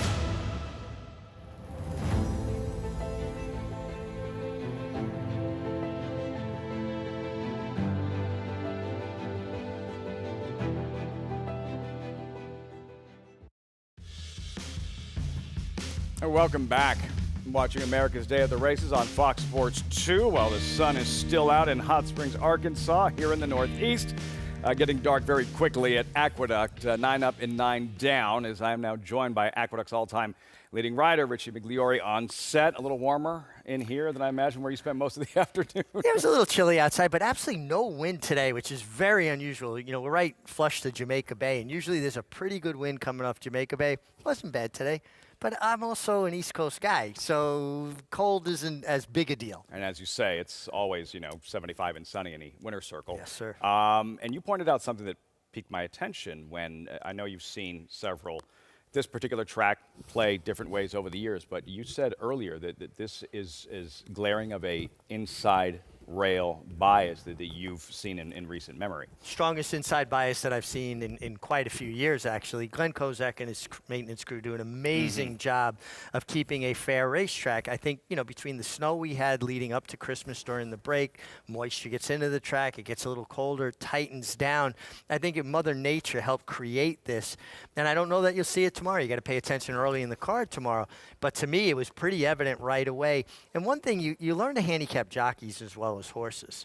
And there are some riders that are very, very astute at picking up on when a track is kind of tilted one way or another. And Dylan Davis is a guy that this year, to me, has been more on top of that than anybody. So when I saw him fighting the inside early in the card, that kind of tipped my hand first. I said, we got to look at the inside, and then it was just evident.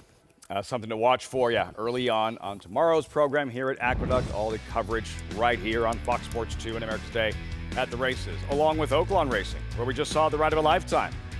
And Francisco Arrieta right here emerging with the lead, and they're all running for second. Richie. Yeah, and listen, this horse, you could see they got a bit of a seal on that track there, right? Meaning that they've got it packed down. When they're harrowed, you see those more pronounced rake marks in the track. And this horse just looked like he's skipping over the top of the ground. And some horses really handle that when they don't dig down into a track and they run over the top of the ground. And that's what it appeared to me in this case. As a rider, biggest difference between riding on a sloppy track, riding on a muddy track? Well, sloppy track, usually a lot of times you're going right down to the base, and it actually almost feels a little bit smoother. A muddy track, I wouldn't say there's mushy spots, but it's not as uniform, and you're going to hit little different depths of a racetrack. Still safe. Obviously, these track maintenance crews work very hard to make sure it's safe and fair for the horses and obviously for the riders. But to me, that's the difference. Just a muddy track, horses struggle a bit more with it. And Oaklawn's track dries out as fast as any in the country. Eighth race coming up. You see the field, $12,500 maiden claimers, 6 furlong sprint, fillies and mares. Those are claimers. They're for sale. Torpedo Anna, she is not, especially coming off the stellar 3-year-old campaign she has enjoyed.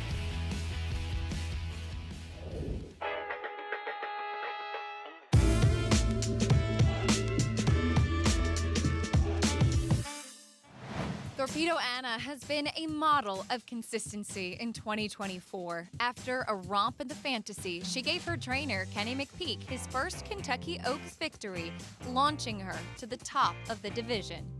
The daughter of Fast Anna asserted her dominance in both the Acorn and Coaching Club American Oaks, which lined her up for an epic renewal of the Travers. A stretch drive for the ages, Anna lost nothing in defeat to Fierceness and earned a standing ovation from the 40,000 in attendance. The cotillion win was anything but easy before heading out west and dominating the Breeders' Cup Distaff to cap off an amazing year. Can Torpedo Anna become the first filly since 2010 to capture Horse of the Year honors? Filly, what a 3-year-old season. The resume of a champion and a resume that feels like that of a Horse of the Year. Particularly in this year. She was the most consistent performer throughout the year, and consistency to me is the mark of greatness. There's a big difference between brilliance and greatness. Brilliance is like a shooting star. It's there and it's gone. It was brilliant, it was beautiful, you enjoyed it, but it was a moment in time. Greatness is, sustained excellence over a longer period. Not only was she consistent and great, she was brilliant as well. To me, this year, she's a slam dunk Horse of the Year. The older horse division was very inconsistent. A lot of horses took turns winning Grade 1s. There was no one that really stepped up to the fore in that division. The 3-year-old colts is a raging debate between Sierra Leone and Fierceness. My personal opinion is Fierceness. He was the only one to hand Torpedo Anna a defeat this year, and she is going to be your Horse of the Year. And then he's not 3-year-old of the year. I think that strengthens his case, but Sierra Leone was very good throughout the year too. The best news about it all is we're going to see them as 4-year-olds. 4-year-olds, yeah. Yeah, and they can settle it on the racetrack. We have opinions. The horses have the answers. Torpedo Anna sounds like her 4-year-old debut in the Apple Blossom at Oaklawn Park, where it all started last year. Her 3-year-old debut in the Fantasy She blew him away on that afternoon. That was just the start, and a wrecking ball throughout the rest of the season. Torpedo Anna, what a season, what a filly. And as Richie mentioned, the best news, we get to see her as a 4-year-old with some of those notable dates at Oaklawn Park, and that road to the Kentucky Derby getting started right after we turn the calendar. 2-year-olds turning 3 with that Smarty Jones, Richie. And I know it's all about the points and who accrues the most points to earn a spot in the Kentucky Derby starting gate, but the money, $4 million this year in those 4 races, the Smarty Jones, the Southwest, the Rebel, and the Arkansas Derby. $4 million being offered in purses. Yeah, honestly, an incredible, comprehensive series of races in every division at Oaklawn Park, right? But for the 3-year-olds leading to the Kentucky Derby. And at the end of the day, these are prep races. The main objective is to not only get to the Kentucky Derby, but hopefully win the Kentucky Derby. But when you're putting that much money on the line, these are races you want to win in their own right. They're important races. It's a good time to be a jockey, I think. Yeah, $4 million, that's right. And, of course, that's Smarty Jones, where Mystic Dan ran last year, I think, finished 5th, earned 1 point towards the Kentucky Derby. Of course, wound up taking down the Run for the Roses last spring. Ron Moquett, you know, he'll be at Oaklawn Park, back at home indeed, like literally right next to the racetrack. That story and much more as our coverage continues on Fox Sports 2. You're watching America's Day at the Races.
Most horses retire 4, 5, 6 years old, but they can live to be 30. Every state that races needs an aftercare foundation.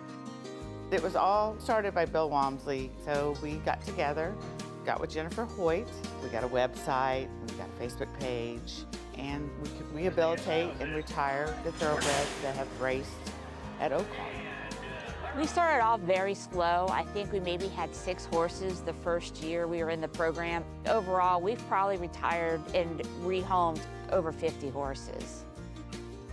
We do ask that every owner that donates a horse into the program donate the horse with $1,000. That just helps care for the horse for the first month or so that we have the horse in our care.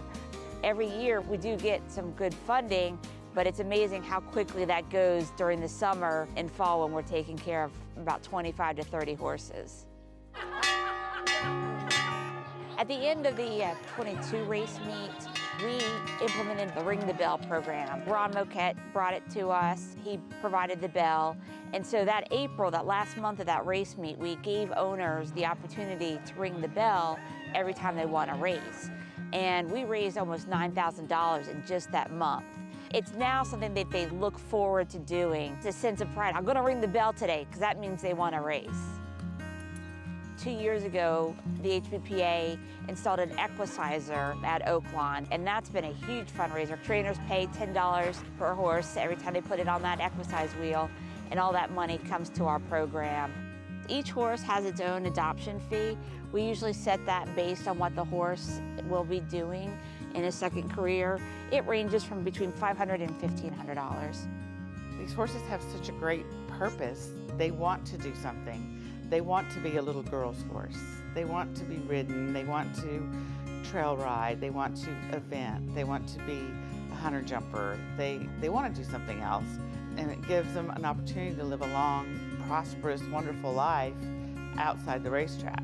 But we need that resource everywhere so a person can responsibly retire their horse and have it taken care of.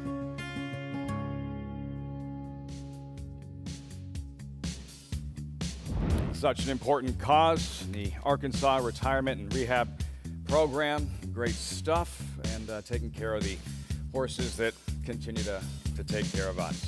As we turn the page and get ready for the 8th race at Oaklawn Park, that muddy track and these $12,500 maiden claimers, fillies and mares.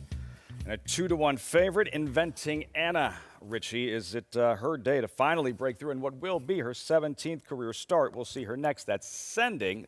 There's Inventing Anna. Inventing Anna making a first start from Mark Casse. Mark Casse, 4 for 8 at this early Oaklawn Park meeting. Didn't take him long to figure it out, did it? Lil knockout, pictured, currently 8-1. Yeah, nice effort last time. Was behind a runner in here in Boogie Woogie Gal. Cold as ice, first time started by Frosted. Yeah, a little bit cold on the board for the Ron Marquette trainee. Saburo's Vow, blinkers on this afternoon. Horse coming from Charlestown. That's one thing we're going to talk about later. All the different jurisdictions horses come from to race at Oaklawn. Offer that kind of money there. They're going to show up. Then Collada off the board in her debut. Taking a big drop in class, Minnesota bred, adding blinkers and a 10-pound apprentice. No pain, no hay. 14-race maiden, but in the money in 7 of those. Has races that would be good enough to be competitive here, but it's tough for me to endorse an 0-for-14 runner. And tough to endorse Sky Raven as well. Yeah, a lot of things would have to change, a lot of improvement. Medicine Show, kind of decent effort at 16-1 in her most recent at Remington. Yeah, at Remington, you get Tyler Bacon, an apprentice. That's impressed me. I see a lot of ability here. Boogie Woogie Gal, 3-5 on the morning line, 2-1. The second choice now. More on her in a moment. There's Fine by Design. Yeah, Fine by Design would have to, feels like to me, would have to improve a bit. Although, first start last December was actually not a bad effort. Last gasp on the outside, 20-1. Add some speed to the affair. Tough post if you can't clear, though. That's the field. 8th race, Oaklawn Park, $12,500 maiden claimer. Who's ready to graduate? Perhaps Boogie Woogie Gal, number 10. And Paulie, her last, she was 3-5, and called her late was Boogie Woogie Gal. What are you expecting from her? Who does graduate in this 8th at Oaklawn? Well, these races are so tough, Lafitte. And you listen, she's blown a couple leads as Boogie Woogie Gal. And, you know, against a little bit tougher. Now, if she can clear this field, she should be tough because it looks like speed has been okay if you're able to get away. If you're not, it looks like obviously you can come from off the pace. So I do think Boogie Woogie Gal, she is the one to beat. Now, Inventing Anna, you know, Mig mentioned it, and entering the Mark Casse barn, his horse has been running out of their skin, to be honest. And this horse has a sloppy racetrack race at Churchill Downs for maiden 20. That's puts this horse in the winner's circle. So I can understand why the two. I don't really love 0-for-16 type of horses, but I just think the 2 is going to make a good account of herself. She's a 4-year-old too, so she carries just a couple more pounds than the 3-year-olds. Little knockout, the 3 for Travis Murphy and Connor Murphy. Good race the last time out. You know, if you look back, she's had trouble loading in the gate a couple times, and maybe they've corrected that a little bit. Maybe at 3, she's grown up a little bit. She got Candy Ride in the bottom side, which usually does like to slop, even though she has not run well over it. I think she's maybe a horse that you can look at 7-1.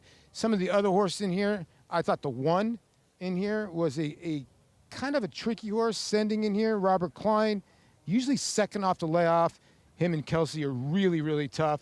I will say this, though. When I look sort of towards the outside runners in here, the 12 for Last Gasp is the horse that I don't understand why that she is 23-1. Scott Becker, you know, obviously very good trainer. He does most of his stuff down in St. Louis, and he's about a 24% trainer. Him and Travis Wales have connected once at this meet.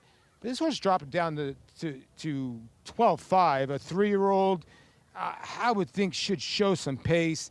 I think the 12's the outside horse in here at a big, big price. But I'll probably choose the 2 over the 10 because Boogie Woogie Gal, when you lose leads like that, Lafitte, they're just not my kind of horse. Yeah, just coughed it up late in her most recent Boogie Woogie Gal. And while before that race at Oaklawn, she had raced at Indiana. All these races you see, this race in and race out, where these horses have last competed, Rich. It's all over the country. It's Canterbury in this race. It's Turf Paradise. You have a runner coming in who last raced at Charlestown. It's with this kind of money, you're going to have shippers from all over the country, and I think it's always interesting to track that data early on in the meet. All right, so which venue, which jurisdiction is producing the most winners, at least early on in a big meet like Oaklawn? Yeah, I mean, Kentucky's been dominant. Horses coming out of Churchill Downs now, and here's the stats to, back it up. And how about a lot of horses that hadn't raced since last, spring's Oaklawn Park, meeting, or, last year's Oaklawn Park meeting, coming and winning off the layoffs. Several of them obviously were Arkansas breds, but I think a lot of it has to do with, there are more stables coming from Churchill Downs. But I think it just underscores what you're looking at, how many different jurisdictions horses are coming out of. And then, folded to the mix, you've got horses bred in 6 different states in this race, as far-flung as West Virginia to Florida to Pennsylvania, obviously Kentucky, Arkansas, so Minnesota bred.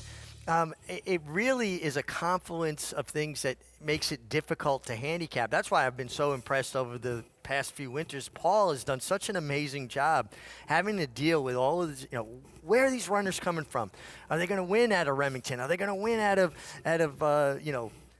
Kentucky, different venues? I mean, to me, the one glaring stat is only one winner last raced at Aqueduct there. Now, it's probably a smaller amount of horses, but still. Meet open December 6th, I believe. It's December 27th. Horses that last raced at 20 different tracks have won at least one race at Oaklawn Park. 20 different venues. And like you said, it speaks to the level of the purses. You put up the money, people are going to come. And if they ever put in, I think we just saw a loose horse. It appeared to me to be the 6 horse ran by loose behind the starting gate. Hopefully that horse will be apprehended without any mishap. Collada, a second-time starter who was a 57-1 shot. They're still loading. No announcement just yet. Saw the rider, 10-pound apprentice, jogging back towards the horse. You don't want to miss him out. You're 10-pounder. You're jogging to catch up with that horse. Motivated, man. Eager to ride. So, yeah, nothing just yet. They're continuing to load. At least they went back behind the starting gate. Not a lot of room there, so I'm sure they probably were able to corral this horse pretty quickly. Turn things over to Matt Dinnerman. Post time for the 8th race from Oaklawn Park.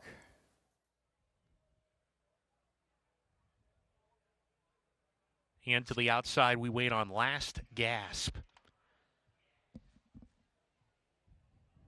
2 runners dominating the wagering. Inventing Anna at 9-5. Boogie Woogie Gal at 8-5. We're ready to go. And we're off. Good beginning for all the runners. Saburo's Vow in the middle of the field, up prominent early on. Last Gasp is there as well, sending a little bit quicker than that pair, and sending strides clear. Sending the pacemaker a length and a half from Saburo's Vow, and Last Gasp second and third. Inventing Anna down on the inside within 3 lengths of the lead. Gap of 3 to Little Knockout with a wall of runners. Fine by Design is there. Also No Pay No Hay as they approach the 4-turn run. Sky Raven past that trio, takes the 5th position going into the 4-turn run.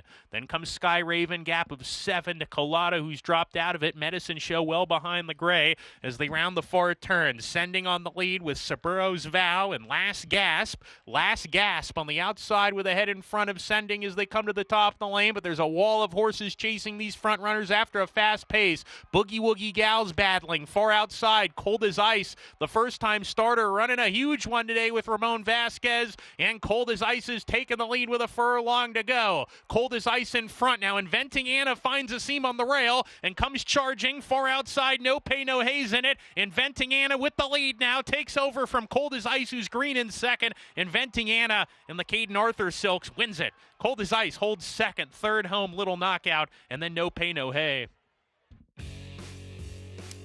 Christian Torres, leading rider, teaming up with Mark Cassie. Inventing Anna does graduate in her 17th career start. 5-2 at post time. It worked out a really good trip. Obviously had an inside draw, got to save a lot of ground. Christian Torres continually impresses. You can evidence every day why he's leading rider. Just puts horses in the right spots. Big run from the 4, first-time starter, Cold as Ice. Hit the front, maybe got a little tired, got a little green, but was able to hold on for second. But no doubt about it, Inventing Anna, 17th time was the charm. But first time in the Mark Cassie barn. Cassie putting up, like Rick Dutrow at Aqueduct numbers at Oaklawn is Mark Cassie, and going to the right pilot, Christian Torres, not only the leading rider, 2-time Oaklawn riding champion, and second win in the afternoon for Torres. Inventing Anna in race number 8, Oaklawn Park. Those results forthcoming. Plus a look back at opening day. Cross country, 6 graded stakes races yesterday at Santa Anita.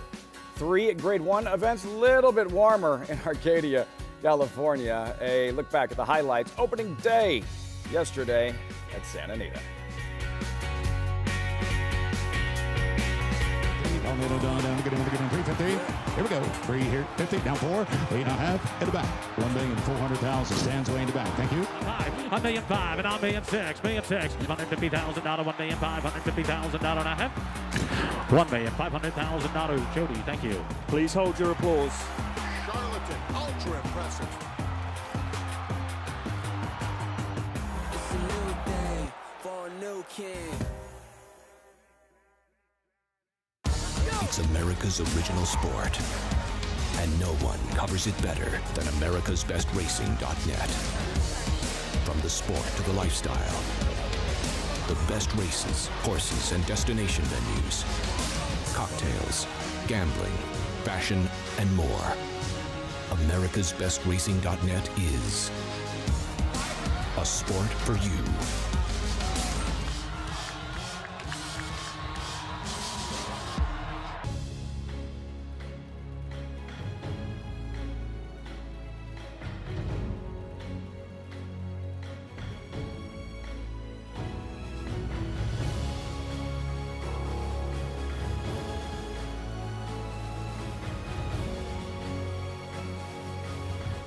Olympiad leads American Revolution. Olympiad gets the gold in the Jockey Club Gold Cup.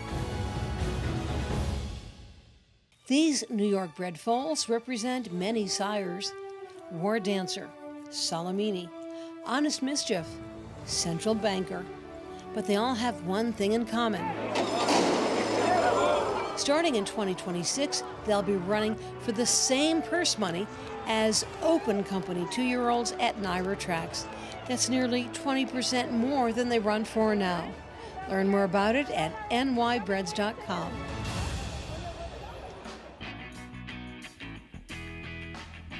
You're watching America's Day at the Races on Fox Sports 2, Oaklawn Park, where we just watched Inventing Anna. Great show. As for the filly, she finally does graduate. And it took a while.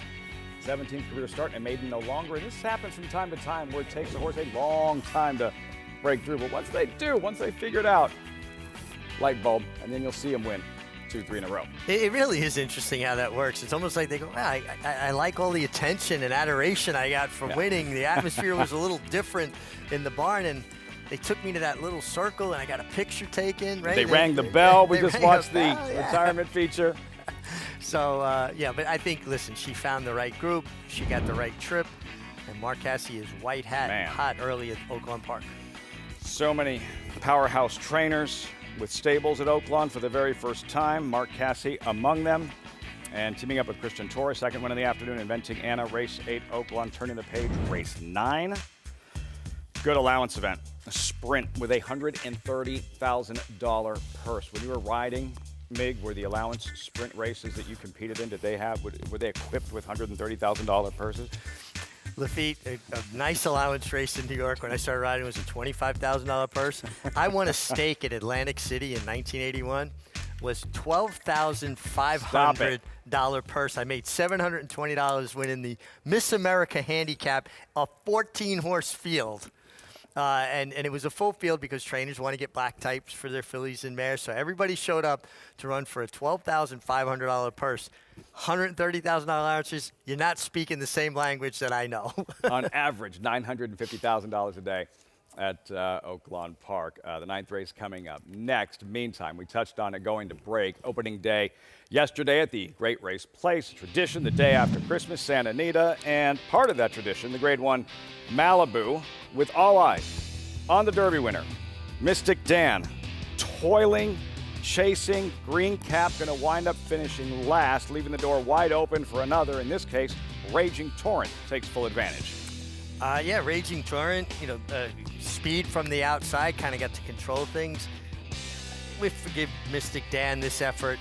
He's a horse that coming off the bench, chasing a fast pace, not something he's done in a long time. He only had 2 sprints in his life, his first 2 starts. Just not playing the game he wants to play, a place to get him started. We'll find out more about him in his next start. Still would have liked to have seen a little bit more. Sure. And we'll see what the Derby winner does. Again, a conversation that we had earlier, the last Kentucky Derby winner to actually win a race. You have to go back to Mandaloun. 21 Kentucky Derby winner who won by disqualification. He won the Louisiana Stakes. That was over 1,000 days ago. The struggle for Kentucky Derby winners does continue. Meantime, more Grade 1 activity out at Santa Anita and the La Brea, and an upset at 35-1. Copian out in front, and they're not going to get her. No, Richard Mandela had to scratch his filly Tamara, but got the 35-1 shot, Copian home. And I actually spoke with Richard this morning on the phone. I'm always happy when he wins. He's one of the good guys. He's legendary. He is, to me, the West Coast version of Alan Jerkins. His horses always look good, and he's just a master horseman. And pretty pumped-up rider there, too. When they're unexpected, winning at the highest level, even more. But when you ride for a Richard Mandela, I don't know that you could ever say it's completely unexpected. They don't run horses in spots, even if they're long shots, unless they really believe they're going to, handle themselves well. And obviously they got the money there. And like I said, I'm always happy. Richard Mandela wins. To me, it's one for the good guys. The American Oaks, a little bit more predictable with She Feels Pretty. And Johnny Velasquez out west, teaming up with Cherie DeVoe. She Feels Pretty. There she is, leaving this field in her wake. I think this is a filly that once the Wakers went on, She Feels Pretty. Completely different horse. To me, she always looked like she was running with the emergency brake on and stops and starts. Now there's continuity to her run. She doesn't hang with horses. She leaves them. And there was a big middle move from the runner-up, Catherine Marissa.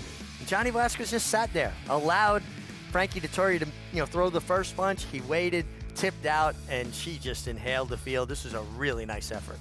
It was electric at Santa Anita yesterday. Those 6 graded stakes races, the 3 Grade 1 events.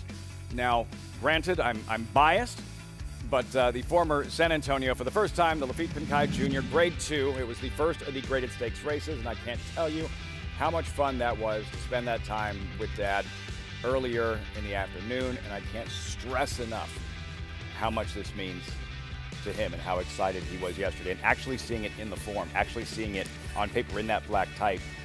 his name as a stakes race, a grade 2 at Santa Anita. Beyond deserved, long overdue. A rider, a person, a man that meant so much to California racing. A street's named for him where Hollywood Park used to be, right? To me, it was long overdue. You had an Eddie D, a shoemaker. He's on that Mount Rushmore. Your father, somebody who I competed with.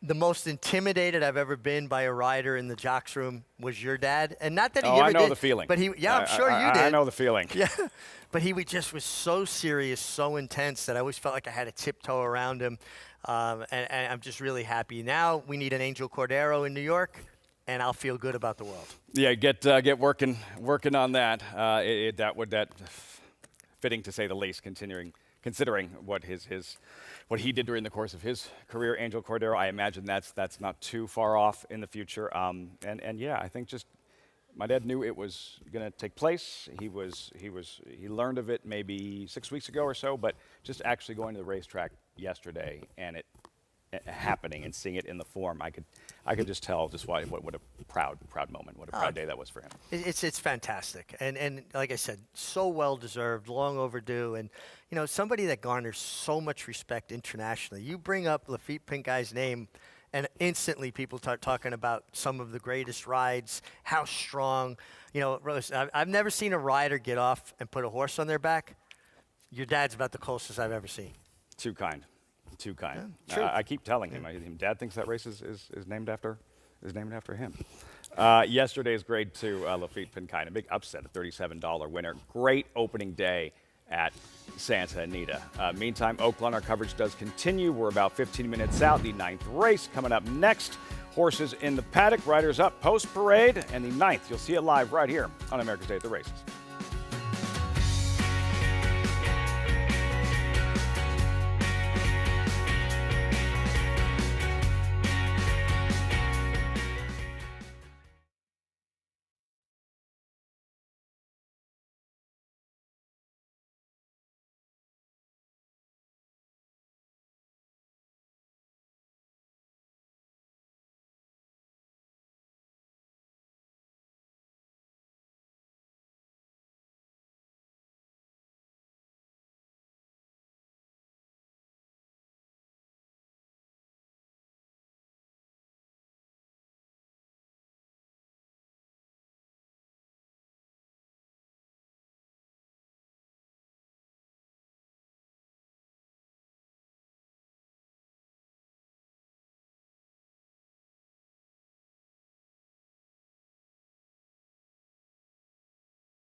For a time, as many as 350 major league players converged in Hot Springs, Arkansas each spring to prepare for the upcoming season. ownership felt they needed to boil out the alcoholic microbes. Hot Springs was known as a place that had therapeutic waters, and they came for that reason. And then the ball players turned out to love it because they really not only did get in shape, but they had a great time. By the 1930s, nearly half of all major league teams had, at some point, used Hot Springs as their spring training base. Plus, about half of all prominent ball players visited Hot Springs individually. Babe Ruth used to visit Hot Springs to work his way into shape, a place to prepare for spring training. In fact, the Babe even used the hot healing waters to recover from influenza. This wall at the Gangsters Museum of America in Hot Springs represents the long list of Hall of Fame baseball greats who trained here. The winter storm of 2021 is a reminder of why baseball eventually migrated away from Hot Springs. The rain proved to be a disruption, and sometimes even the cold and snow wiped out valuable practice time. Although by the 1930s most teams moved to Florida and Arizona, Hot Springs would continue to be a destination for players to work out before joining their major league squads for decades to come.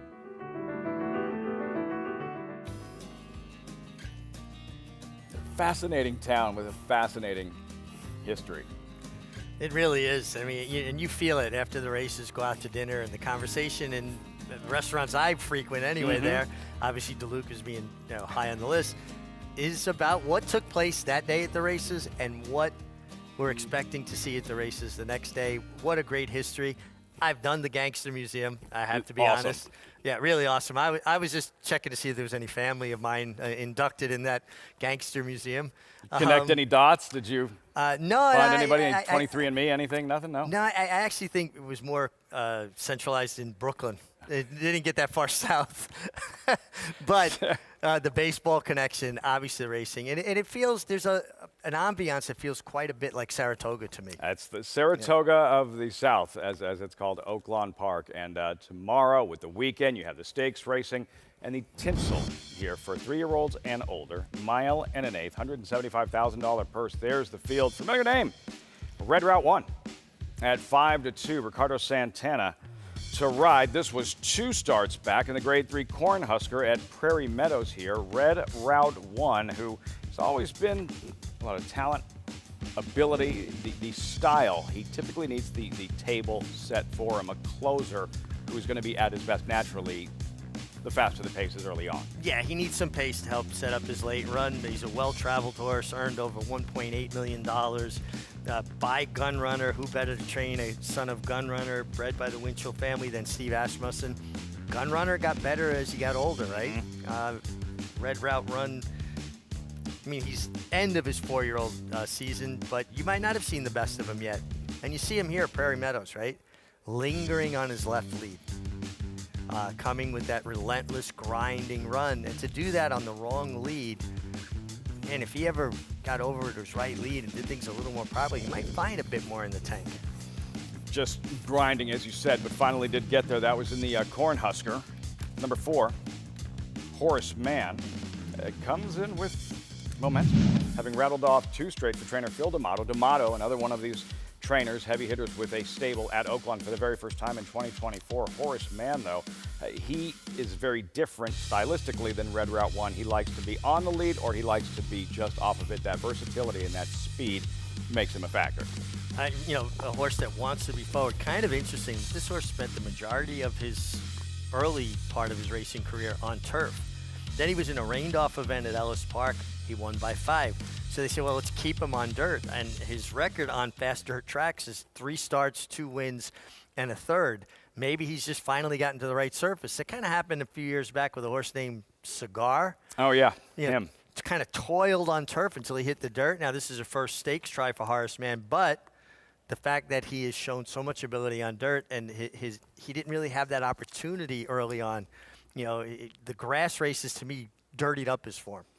Allure was just an okay horse on dirt for several starts until Shug McGahee put him on grass, and in the end a champion and a 2-time Breeders' Cup Mile winner for Claiborne. He was good on dirt, obviously much better on grass. His Gotham Stakes here, when he dead heated with Devil Is Due, If you haven't seen it, go to YouTube, pull that race up. This was a knockdown drag out for 1 mile and it ended in a dead heat, and you've never seen 2 horses leave it all out there like that race. It's like, where can I not run into Devil is Due again? Oh, the grass. Turf. Lure, 2-time Breeders' Cup mile winner. No turf racing to speak of, or a natural segue to Oaklawn Park, so let's just clumsily go back, take a look at the field for this 9th race. There's the field updated odds, post-parade brewing. That was Paul LaDuca. You'll hear from Paul LaDuca. Who'd you come up with here?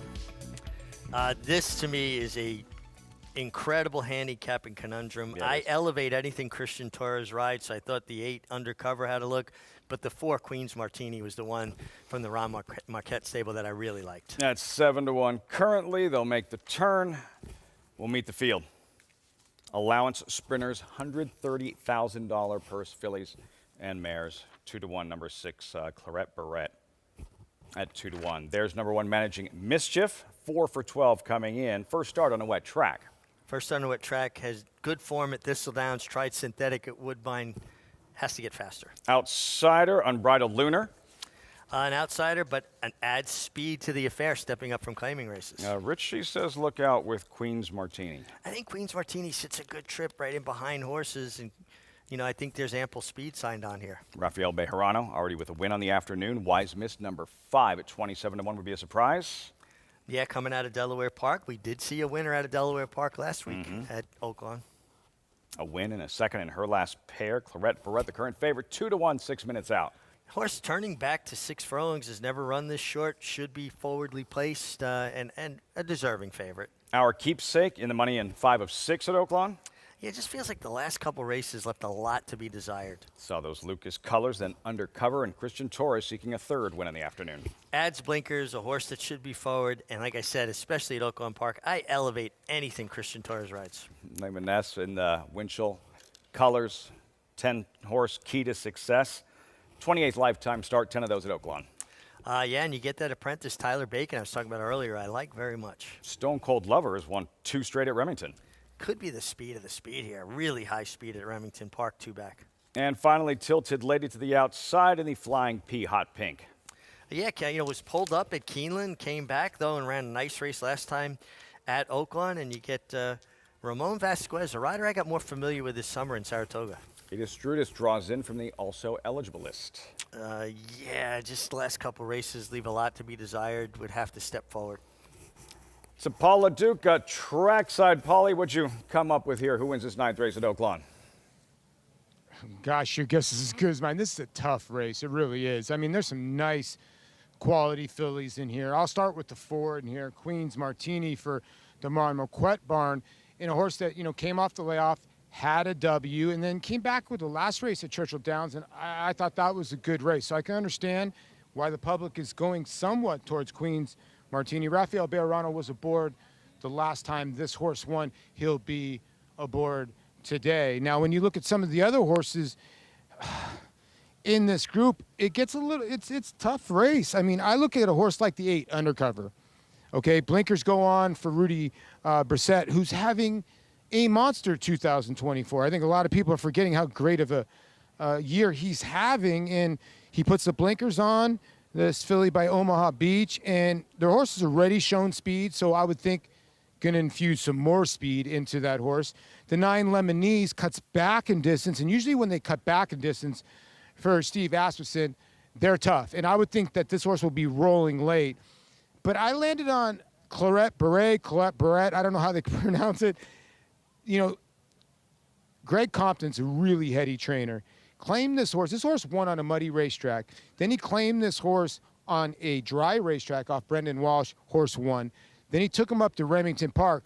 He told me that was basically going to be a prep for here, but the race basically came up easy at 30 cents on the dollar, and she jogged.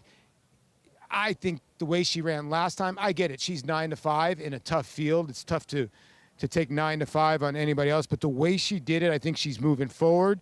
Those are 7 furlong races. I think the cutback won't be a problem. The only issue with the 6 is she has trouble every once in a while getting out of the gate. Harry Hernandez needs to control that a little bit. I think she's the filly to beat. Something to watch right from the start, how she gets out of the blocks. Claret Barrette. And the first win, she graduated on a muddy track, so proven on this type of surface. Her most recent at Remington, Paul just mentioned, at a 7-furlong distance. She was heavily backed and performed accordingly. Richie. Yeah, won quite comfortably here, going to 7 furlongs. And the 6 shouldn't be an issue, except like Paul said, got to leave the gate running, especially in a big field. But I mean, she was on top, by the time they turned for home. So she was in front 5 furlongs into this race, and then just drew off powerfully. Yeah, listen, she's a deserving favorite. Makes a lot of sense. I thought Queen's Martini had a look. I liked her last race quite a bit at Churchill Downs. And even the 9, Lemon S, only sprinted twice, and she was 2 for 2 sprinting before they stretched her out. And now she gets back to sprinting. You get Eric Asmussen for his dad, Steve. Eric has to be one of the main contenders for your Eclipse Award champion as apprentice jockey. What has caught your eye watching him ride and develop, Eric Asmussen? Yeah, it's interesting because watching his brother Keith, who never got to ride as an apprentice, right, had to ride at the full weight because he couldn't make the apprentice weight with that allowance. He's more cerebral, Keith, right? You could see he's very thoughtful the way he rides his race.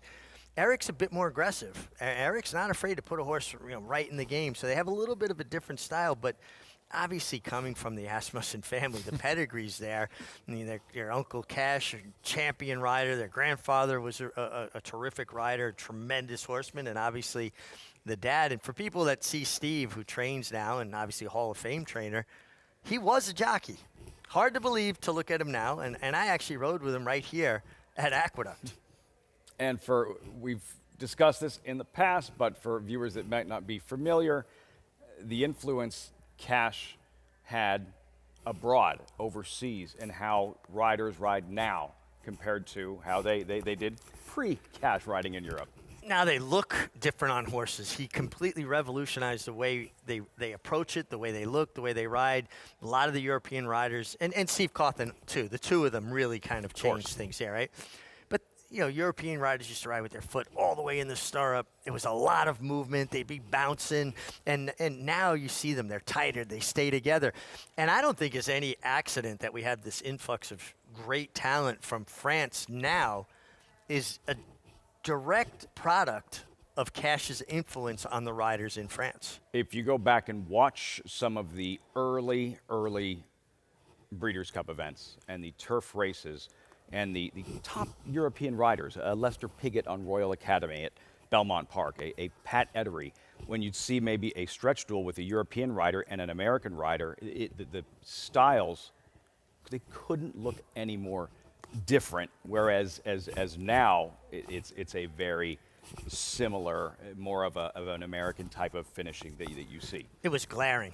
American riders tend to ride neater, tighter, right? They're less body movement, holding their horses together. European riders, a lot of movement, bouncing off the saddle. A lot of times the reins might be loose, reaching back to hit horse with the crop really far back. It was, exaggerated motions.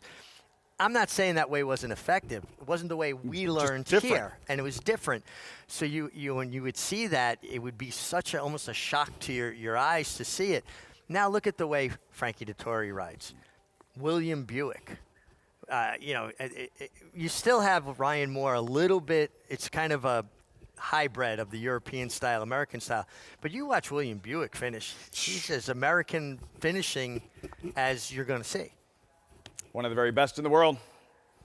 And for the Asmussens, and watching Eric continue to develop and teaming up with his father time and time again here at Oaklawn Park, and look forward to seeing what kind of damage he and his brother do this season at Oaklawn as they have reached the gate for this 9th race. Any final thoughts?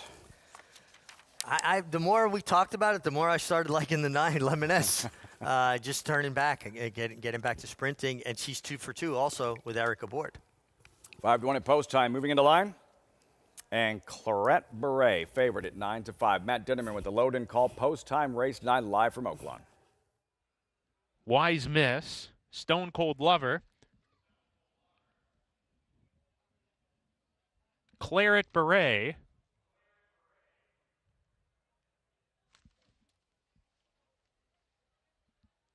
Three Back, Our Keepsake about to walk in,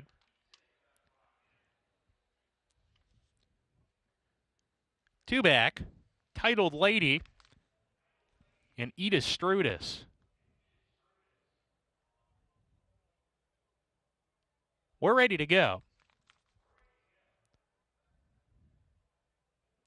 And Leroff from the inside, Managing Mischief, sent hard for speed, undercover, clipped heels, stumbled very badly and lost many positions, drops to the back of the pack after that. In the meantime, Managing Mischief on the lead today with Stone Cold Lover, Wise Miss not far off. Edith Strudis in the center of the track is fairly close as well, battling for the lead. Unbridled Lunar down on the inside of horses, now only a length and a half off the pace. Claret Beret is next in the field as they corner with Titled Lady, who passed her on the outside. Queen's Martini racing alongside of Our Keepsake. Undercover after the bad break is running towards the back of the field. Lemonesse has just passed her. Not a good deal for Undercover, who drops to the back once again in traffic. They approach the top of the lane, and Managing Mischief has a head in front here. Managing Mischief trying to kick on. Edith Strudis has run a good race today. Titled Lady gets to the outside down the lane, and then comes Stone Cold Lover, who weakens. Claret Beret trying to get into it. Gets to the outside for the final furlong. Titled Lady, grandstand side.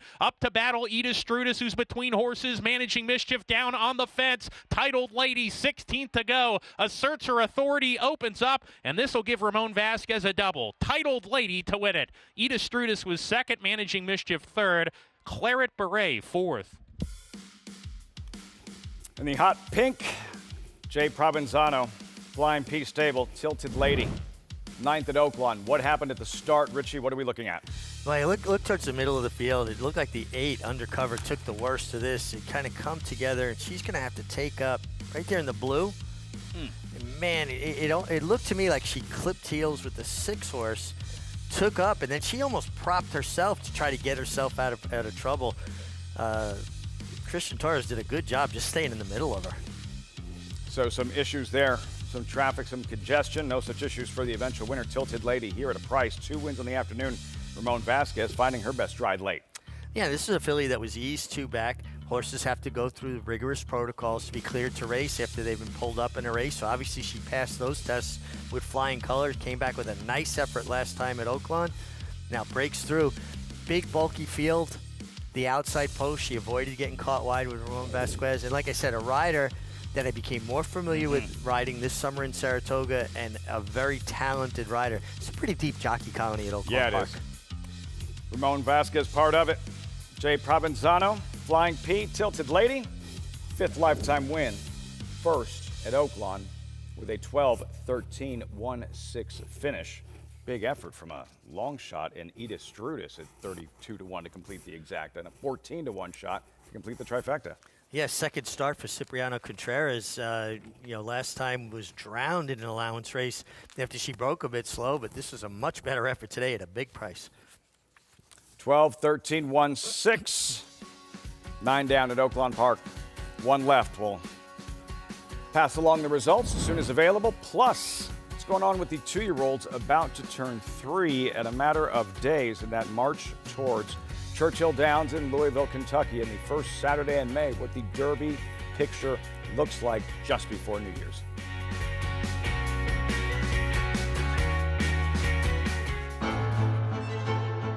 Jockey's Warrior quickly in front here by 2 lengths. Here comes Jockey's Warrior up the inside to take over the lead from Life is Good. Jockey's Warrior remains undefeated here at Saratoga, and he wins an unprecedented Grade 1 stakes at the Spa for the 3rd straight season.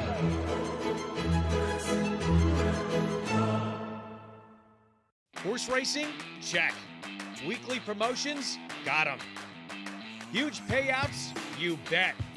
With Naira Bets. Download the app today and bet on any track, anywhere, anytime with live HD horse races, betting tips and tutorials, expert picks, and more. You bet with Naira Bets. Join now for a new member bonus at NairaBets.com.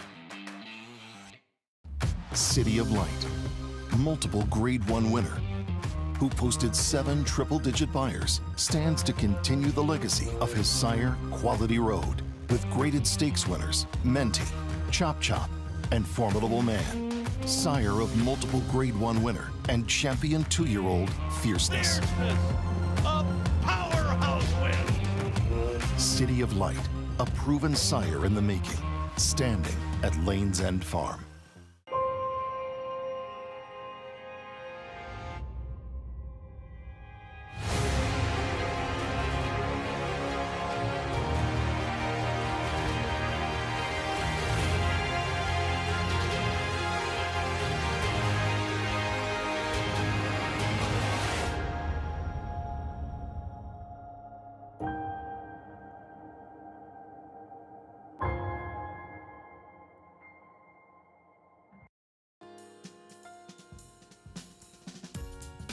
Must visit.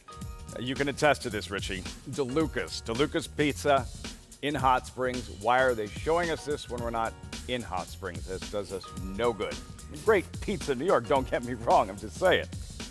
Well, I went there the first time, met Anthony, the owner, and great. I was blown away because I didn't think that they could. How could you possibly have great pizza in Arkansas? But it turns out Anthony's originally from Brooklyn, New York, so he learned how to make pizza. The other thing I will tell you: do not miss if you get to DeLuca's, the burger they serve off the menu and his meatballs.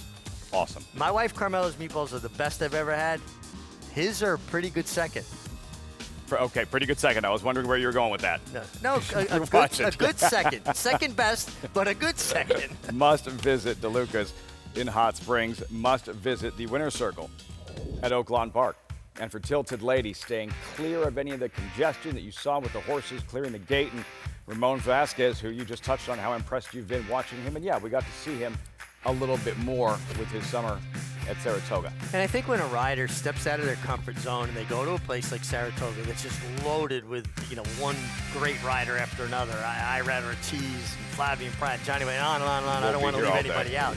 But I think it helps raise the level of your game because you pick up things that they do well and you try to incorporate that into your arsenal. And Ramon Vasquez doing a really, really good job. Billy Castle, his agent, does a great job for him. And that was his 9th win of the meet. Well done. Well done. Good start at this 5-month meet at Oaklawn Park. 10th and final. Arkansas bred sprinting 6 furlongs in the mud. Updated odds, fillies, mares, 3-year-olds and older. And it is, look at this, you get 4-1 favorites in the Kentucky Derby, Richie. That's how competitive this one is. Gently 4-1, 20 minutes out. This maiden allowance race for Arkansas breds, and I think that money showing on a first-time starter Gently is meaningful. That means the horse has been impressive in their morning training, and Brett Calhoun, certainly a trainer that's very adept at getting a first-time starter ready. That's coming up, the last race on the broadcast. Plus, we touched on as the calendar turns next weekend at Oaklawn Park, that first stepping stone towards the Arkansas Derby, the Smarty Jones, $4 million offered in Derby preps at Oaklawn this season. The Derby points list, you'd say to yourself, well, it's so early. Why are we looking at the points list? Like after the Smarty Jones went official last season, 11 of the top 20 or 10 of the top 20, somewhere in there, wound up in the starting gate of the Kentucky Derby.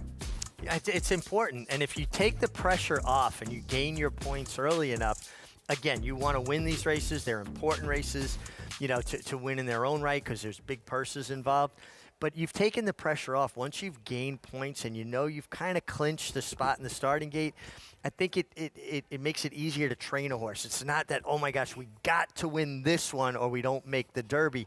It's like cramming for an exam, right? You've already kind of done the work. You've already, studied and you know the material. It's the same thing with this. Once you have those points, okay, we can do this the proper way. You don't have to squeeze in another start last minute just to get to the dance. All right, so we go back to the Breeders' Cup Juvenile and a surprise. It shouldn't have been a surprise in the form of who the trainer was, Bob Baffert, yet another Breeders' Cup Juvenile win. But Citizen Bull, what do you make of him as a prospect and as from a Kentucky Derby perspective moving forward? Well, I think you'd be foolish to just discount his Breeders' Cup Juvenile or what he can do going forward, particularly with his connections. I mean, Bob Baffert has been absent from the Derby. Finally, that's done. Put that behind us. Move forward.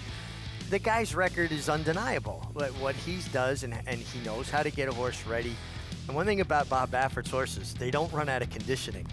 It's not like they're going to get to the quarter pole and they take a breath. No, he trains them and points them to these spots, and that's why he's been so successful at it. You have to have a durable horse, a sound horse that can take the training and the racing, but obviously they've got the formula. They know how to get it done.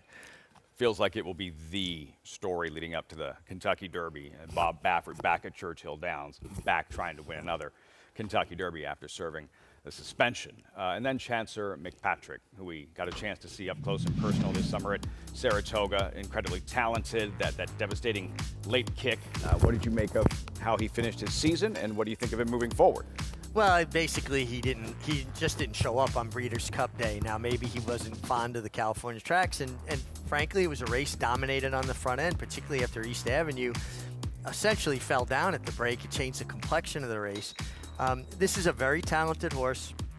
He's already shown the ability to make a long sustained run, which he did in the Hopeful, and he did even more so in the Champagne. The Derby is won by a horse that has natural speed, gets position, or a horse that can make a long sustained run. He's proven that he can do that. One worry I have about Chancer McPatrick, and I'm a big fan, was he just more mature than his rivals as a 2-year-old? Because if you look at him physically, he looked a little bit bigger and stronger than everybody else. Mentally, he was able to take kickback and didn't phase him. That's something a lot of young horses have a hard time dealing with. Was he just, like the kid that starts high school that's already shaving? That's the thing I'm going to be curious to see when we get to see him debut as a 3-year-old. Started shaving when I was about 24. That's Chancer McPatrick. And then Godolphin's East Avenue. And Godolphin, who has several talented 3-year-olds potentially on this road towards the Kentucky Derby. You just touched on East Avenue. What do you think of him as a prospect moving forward? I really like this horse. I mean, you got to just throw a line, put a line through the Breeders' Cup. He fell down at the break. He's a horse that has natural speed. He's shown that he's got a lot of ability. I love the mechanics of his stride. He would be the horse at this moment, with obviously a lot of racing, and we're going to sort our way through this. But right now, he would still be the horse that would be my Derby horse at this moment. Again, subject to change because we got a lot of prep races in front of us. The 2-year-olds all universally in North America turn 3 on New Year's Day, and that march towards the Kentucky Derby and the preps that are coming up. Look, do not dismiss some of the earlier season preps. We'll be at Oaklawn Park for the Smarty Jones next week. Horses exiting the Smarty Jones in the last 3 years have won a Kentucky Derby, finished 3rd in a Kentucky Derby, run 6th in a Kentucky Derby, including Mystic Dan last year at 7-1, who I believe finished 5th off the board in the Smarty Jones. Little did we know we had just watched the race that would produce a Kentucky Derby winner. Yeah, I mean, and it's always interesting to look back on that and go, wow, that day. It's just so different now. Years ago, horses would stop mid-October. They would get a month and a half, 2 months, be a horse, sun on their back, get turned out. They'd start training, they'd get ready, and they would start their preps later February, early March. And they would have more races in that shorter period of time leading to the Derby. Now they don't get those longer breaks where Mother Nature gets to do her job and let them grow up and whatever aches and pains they have heal naturally. And then they kind of stay in training. And they race less over a longer period of time. Years ago in New York, Swift was early March, 6 furlongs. 2 weeks later, Bayshore, 7 furlongs. 2 weeks later, Gotham, 1 mile. 2 weeks after that, Wood Memorial, and then 2 weeks after that, the Kentucky Derby. You just don't see that. Horses are not campaigned that way anymore. And I know some people say, well, horses aren't as durable as they used to be. There are horses that thrive on racing and training that we never find out about because they're never trained or raced that way. It's just, it's evolved. It's different than it used to be. It took me a long time to wrap my head around it. The Jerome used to be run in September. Now it's January 4th. The schedule's different. Try to convince a newer racing fan now or see the look on their face. You've been around the sport for 10, 12, 15 years. Did you know the Bluegrass for years was 9 days? 9 days before the Kentucky Derby. It is a very different path, very different approach towards that first Saturday in May. We'll be at Oaklawn Park next Saturday for the Smarty Jones, and we'll be right here for the 10th and final next in 13 minutes.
I always wanted to train myself, especially since I've worked longer at the track and been an assistant, and I know how hard I work and how hard trainers work, and that never scared me off, and it was always something that I thrived on. And I always wanted to also own my own business. You know, both of those things made it something that was appealing to me and something that I wanted to do. Lindsay Schultz's foundation to becoming a trainer runs deep. She grew up riding hunters and jumpers in Connecticut and got her first job mucking stalls before becoming a teen. Honestly, I didn't really watch much racing until I went to college. It took me a little while to get into it, but once I did, I didn't stop. She chose the University of Louisville not because it's located in the heart of racing, but to ride on its equestrian team, and most importantly for the school's equine studies at the College of Business. So that was kind of one of the things that drew me to Louisville, because a lot of the other equine programs don't have a business program to back them up. I try to be logical, and it made sense to learn the business side of it. After graduating from Louisville, Schultz learned the game globally through a 2-year internship in Darley's Flying Start Management Training Program. The past decade, she worked as a longtime assistant to Tom Proctor, managed Glen Hill Farm in Florida before going to work for Shug McGahee. Then in November of 2021, Schultz finally felt it was time to go out on her own. It was really important to me to really understand every part of the business, especially since I didn't grow up in it. I don't have parents in it. I wasn't born on a horse. Schultz's euphoric moment happened in just her 7th career start. The appropriately named Capture the Glory took charge in the stretch. Capture the Glory is still strong, and this is going to give trainer Lindsay Schultz her first career victory. Capture the Glory indeed. Congratulations go to trainer Lindsay Schultz for her first training victory. There's definitely horses that we can build on, and it's exciting to kind of get started and get the ball rolling. Talented trainer, bright future. Lindsay Schultz has Kiamichi going here in the 10th and final at Oaklawn Park. Yeah, listen, she said she didn't grow up with it. It wasn't in her family, but where there's a will, there's a way. You want to be a part of this, you come to the racetrack and work hard, you'll get an opportunity. A first-time starter by Brahms Kiamichi. Currently 26-1 for Lindsay Schultz. Arkansas-bred maidens. Riders up as you see the post-parade. We'll catch it on tape when we come back. 10th and final from Oaklawn Park in 7 minutes. You're watching America's Day at the races. Deep in the heart of horse country, from these Kentucky hills has sprung a legacy rivaled by few. From the all-time greats of yesterday to the breed-shaping bloodlines of today, our roots hold strong with the promise of tomorrow. For over a century, our passion has guided us to where we stand and everything we stand for. Claiborne Farm, the tradition continues. Enhance your handicapping with AI Fast Facts, exclusively on Naira Bets. Open your Naira Bets app, click View Runner Details, and a stat-driven fact will appear for all U.S. thoroughbred racehorses. Download the Naira Bets app to start using Fast Facts today. RaceLens is the most in-depth product in horse racing, with unique features found nowhere else. True odds, predictive analysis, and pace projection. RaceLens. It will change the way you follow horse racing and take your game to the next level.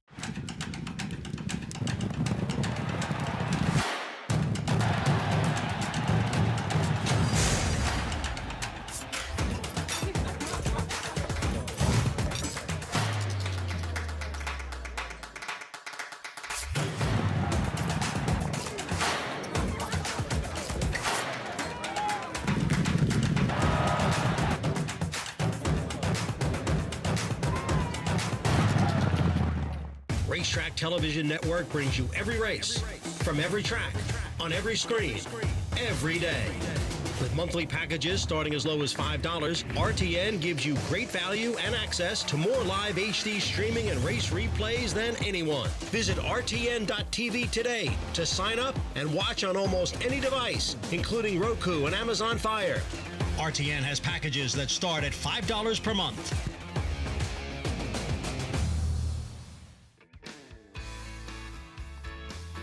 America's Day at the Races on Fox Sports 2. 10th and final coming up. Eagerly anticipating the nightcap. Jockey racer in training there. He's ready to go. He is ready to go.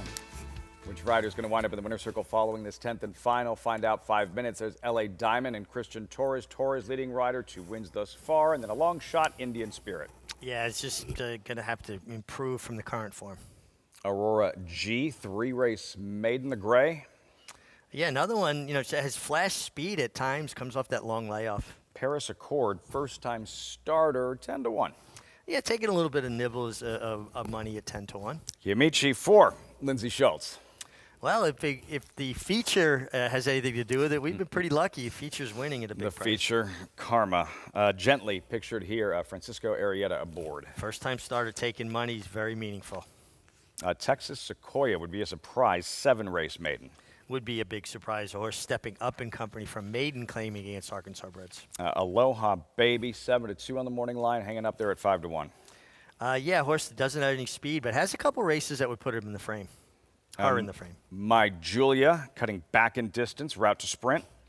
Another one coming off a layoff is going to have to step forward. Rosie Cotton taking some money the first time starter by Tapiture. Yeah, another first-time starter. John Ortiz, certainly proficient with first-time starters. Wide open race. Here's the favorite at 7-2. Queen Mallard and Keith Asmussen for Ron Moquette. Very deserving favorite coming off the layoff, but good work, Tab, coming in. Acting up, Rafael Bejarano on the outside. Trained by Joe Pedalino, getting with Arkansas Breds for the first time. Joe Pedalino was longtime assistant trainer to Hall of Famer Jack Van Bergen, was the regular exercise rider of your Kentucky Derby and Preakness winner, Ali Sheba. 87 Derby winner, Ali Sheba. The field, Arkansas Breds, Paul, wide open, this 10th and final from Oaklawn Park. Well, to put it this way, Lafitte, the last time they had an Arkansas bred race earlier in the card, a 31-1 shot won it. So when these races are on the mud, especially Arkansas breds, they can yield great dividends. Okay, we'll start with the one in first-time starter in LA Diamond, who I thought looked pretty good on the racetrack for Greg Compton, a filly by Ordained. I get it at 17-1. I just thought that horse looked well, along with the 6, Gently. Now, the board is telling you the 6 is okay. I mean, listen, Brett Calhoun, he had some horses here, but he didn't bring a barn here, basically. He's more shipping them in more than anything. So for this horse to have some substance to the wagering, I would think the 6 is very live in this point in here. So I think the 6 obviously is one of the ones to beat. Now I go to the 12 on the outside, Acting Up. Well, he's lived up to his name. I tell you what, he was unruly at the gate first time. They had 2 ponies on him earlier. He's amped up and he's ready to go. But I think he's got an outside shot. He kind of settled down a little bit. The outside post is good. He's got recent racing, and I think that is key with the 12 at 6-1. I'll land on him. If you had some other horses in here, listen, Queen Mallard, if he comes back or she comes back to that form. I also think Aloha Baby, the 8, Dewan Loy's had a couple winners at the last race of the card. But, the 4 on your screens, another interesting horse, too, Paris Accord. Ernie Witt, a guy that spends a lot of his summers down here, trains a lot of his horses here, and he really only deals with Arkansas breds, and he gets Travis Wales aboard, in part earned by Ernie. But I'll land on the 12 horse in here, Acting Up. I'm going to keep on with the recent racing, guys. 7-1. Hopefully we can get out. Pad the bankroll for the weekend, Paulie. Acting Up.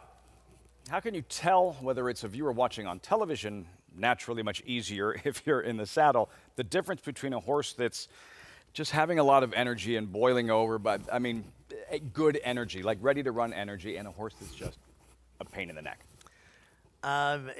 Like you said, it's much easier to discern from their back. You know when a horse is just more in kind of a panic mode. They're not enjoying what they're doing. They're worried about it. They're fretting, as opposed to a horse that's just focused, high energy, and they're at that simmering point, and they can't wait for those doors to open. Sometimes a horse will show more speed, Lafitte, when they just want to get something over with. They just want to go as fast as they can and just put it behind them. That's interesting. So, obviously they're not going to use themselves as efficiently. They're not going to use their stride as much. But I do think it's interesting what Paul brought up about the 12 acting up. I mean, this horse was unruly. It's in the form. First time ponies. out. 2 ponies. I always find it's worse with fillies. A lot of times you get colts or geldings, and they just kind of have a little bit of a streak in them. When it's fillies, it's usually their nerves working on them. Acting up. All right, let's see if she can keep the lid on for the next couple of moments. Polly's top selection, currently 7-1. To her inside is the favorite in Queen Mallard, looking to break through in her 4th career start. This was her most recent, going all the way back to last spring, April here at Oaklawn Park, so the layoff, but a solid effort as she continued to improve last season. Showed some good speed that day and a solid 2nd place finish. The question now, what will she do given all the time in between races? Yeah, this was a really good effort. I mean, she did everything but win, right? And she took a clear lead in the stretch and she was gunned down. My problem with Queen Mallard as your favorite is her first start was okay. Her 2nd start was better. Her 3rd start was better. Now she gets to the layoff. Is she going to regress and need a start or 2 to get back to her best? Or was it just that racing put her where she needed to be at a short price? I'm with Paul. I'd look elsewhere. I did think the 12 acting up had a look. I also thought the first-time starters taking some money, particularly the 6 Gently.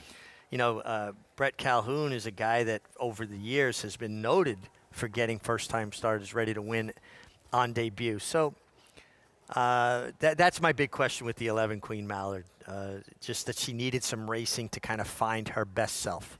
The theme today in New York, inside was where you wanted to be, race shape dictating the outcome and performances from runners all afternoon. It seems like a fair track for the most part in this muddy surface today at Oaklawn.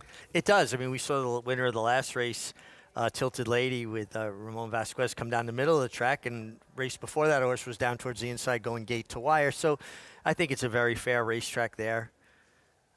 These races are such tough races to handicap. Not a lot of proven form with, your first-time starters, obviously. And then you get horses like Queen Mallard coming off of layoffs, taking advantage of that Arkansas-bred program. When Oaklawn stopped in the spring on Kentucky Derby Day, well, put them on the shelf and wait. We're going to come back because it's a $110,000 purse for a maiden. About $7 million distributed for Arkansas breds during the course of the meet at Oaklawn Park. Strong indeed, $110,000 on the line here. Who will graduate? About to find out. Matt Ditterman standing by with the call. 10th race, the nightcap from Oaklawn live on Fox Sports 2. Kiamichi, post 5. And the 2 outside runners, they'll be the last ones in. Along with Gently, a first-time starter. Post position 6, Gently will be up next after Queen Mallard, who went right in. Gently, post position 6.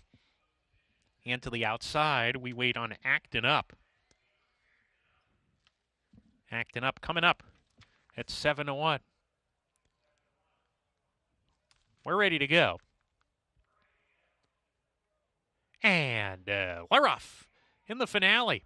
Gently, the first-time starter, came out of the gate running and goes to the lead with Queen Mallard, who's on the engine. Aurora G's not far off. Indian Spirit now easing off. The top 3 pretty much line up. Gently's going to take back here to run in 3rd. Queen Mallard, Aurora G are side by side in the race up the backstretch. A gap of 2 to Indian Spirit. Gently in the 4th position early on. Then comes L.A. Diamond. Paris Accord alongside of her. They're 5 or 6 from the top runners who spar going into the 4-turn run. My Julia is next. Kiamichi had to slam on the brakes, went in tight. Aloha Baby just passed her. Texas Sequoia drops to the back, and Kiamichi's alongside going in the wrong direction. They round the 4-turn, and the top 2 on the lead. They have opened up. Queen Mallard outside of Aurora G. Gently into the 3rd position, gaining ground now within 4 lengths of the lead as Queen Mallard comes off the turn. She's ahead. Aurora G could not keep up. The only danger to Queen Mallard is Gently into the 2nd position as 3 lengths to gain in the final furlong. Queen Mallard is asked for her best.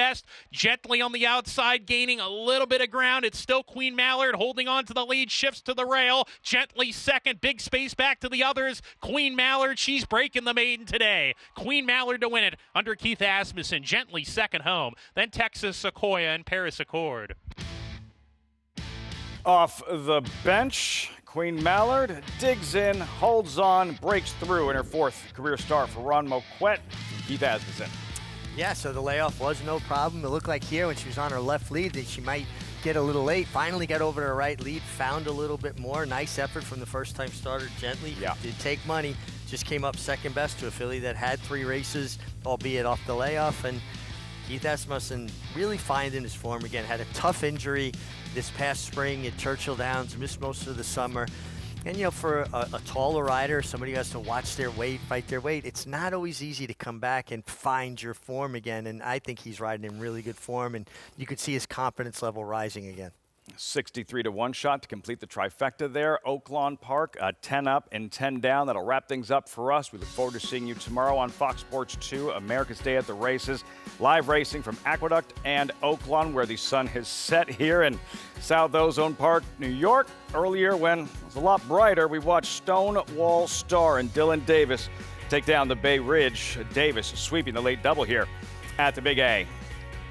Teaming up with Horacio De Paz, Davis bound for Florida.